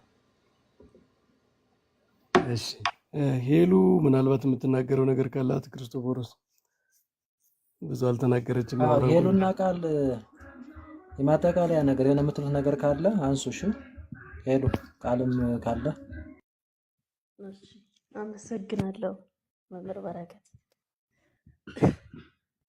እኔ ያው ብዙ ነገር እየተማርኩ ስለሆነ ያው እርሶ ጋር ብቻ ነው ገብቼ ያልተማርኩት እና ያው ብዙ ነገር እያወቅኩ ነው። ያው ክርስቶፎሮስን ያው በውስጥ ስለምናወራ ብዙ ነገር ያውቃል እና እኔ መንገድ ላይ ያለው እያወቅኩ ጥያቄዎችን ያለ መሰልቸት እየመለሱልኝ ነው። አሁን በጥምቀት ዙሪያ በድህነት ዙሪያ ግን እውነት ለመናገር ዳኒ መጀመሪያው አይደለም ሁለተኛው ሰው ነው በእርጋታ እንኳን መመለስ ማይችሉበት ቤት ነው ስገባ የነበረው እና ያው እኔም አሁን እየመጣሁ ስላለው የነበርኩበት ያለፍኩበትን ነው እየተናገርኩ የነበረው እና ጥምቀትን ሲክዱ ተደጋጋሚ ይሰማለሁ እና አንቺ ጥምቀትን ለምን ትቀበያለሽ? እምነትን ብቻ ተቀበይ ብሎ እንዲሁም አማን ባለፈው ሊያሳመነኝ ሲል መግባባት ስላልቻለን አስወረዱን ከገስት ክርስቶፎሮስ ነበረ እና ያው እየጠየኩ እየተማርኩ ነው እና በጣም ነው የምመሰግነው። መምህር በረከት እርሶ ቤትም እመጣለሁ ከተቀበሉ ማለት ነው። እማራለሁ፣ ገና እማራለሁ። በደስታ እንቀበልሻለን እህታችን፣ በርቺ፣ የእውነትን መንገድ አጥብቀሻሽ።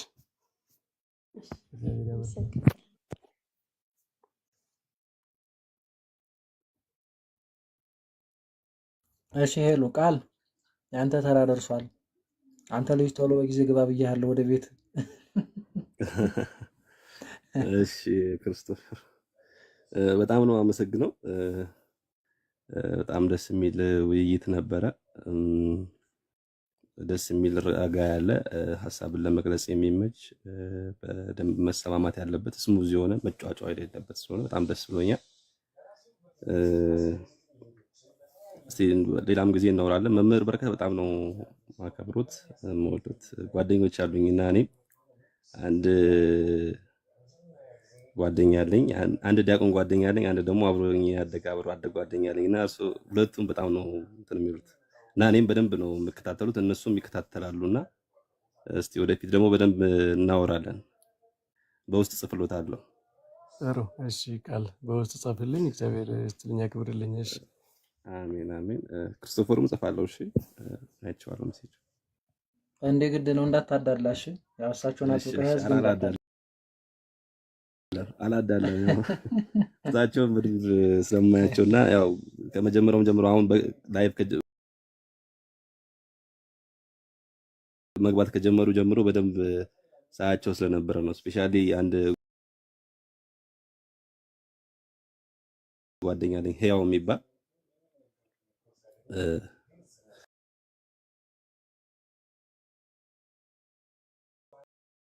ይቅርታ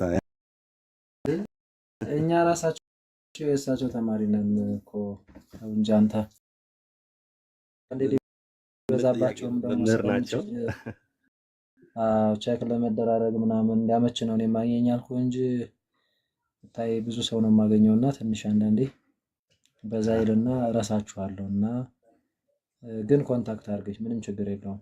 በምንችለው ስለምናገኝ ቼክም ስለምናደርግ እንዳትዘናጋ ምናምን ያልገባንም ደግሞ አንዳንዴ በፍሪደም እንድጠይቅ ማድረግ ስለምንችል እንደዛ ነው እና እሳቸውም የዋዛ አይደሉም፣ አይፋቱም። ከዚህ በኋላ ቤተሰቡናል።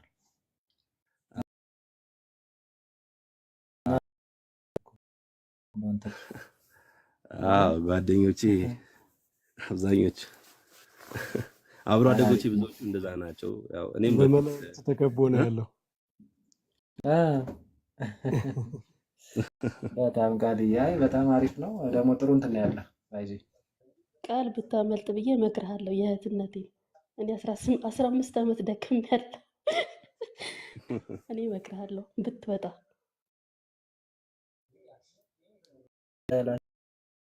አንቺ ሴትዮ ብሏል። አንተ ቆንጅት ነው እንጂ የሚለው አንተ እንዲቀድምሽ ሁሉ ይችላል። እርግጠኛ ነህ ክርስቶፈር? ተንጀ አልታወቀም። በእርግጥ ለነገሩ አንቺ ብዙ ርቀት ሄደሻል። ፊተኞቹ አለኞች እንደዛ ነው በቃ። እሺ መምህር በጸሎት ይዝጉልንና እረፍት እናድርግ።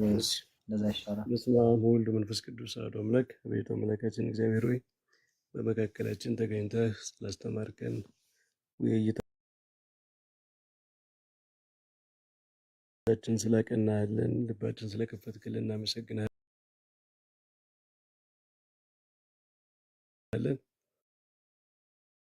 ሁላቸውንም ልባቸውን ከፍተህ እውነትን እንዲያውቁ እውነት እንዲረዱ በጸጋህ እንድታግዛቸው እንድትረዳቸው እንለምናለን። እኛንም እንድታግዘን እንድትረዳን እስከ መጨረሻው እንድታጸናን እንለምናለን። በሰላም አሳድረን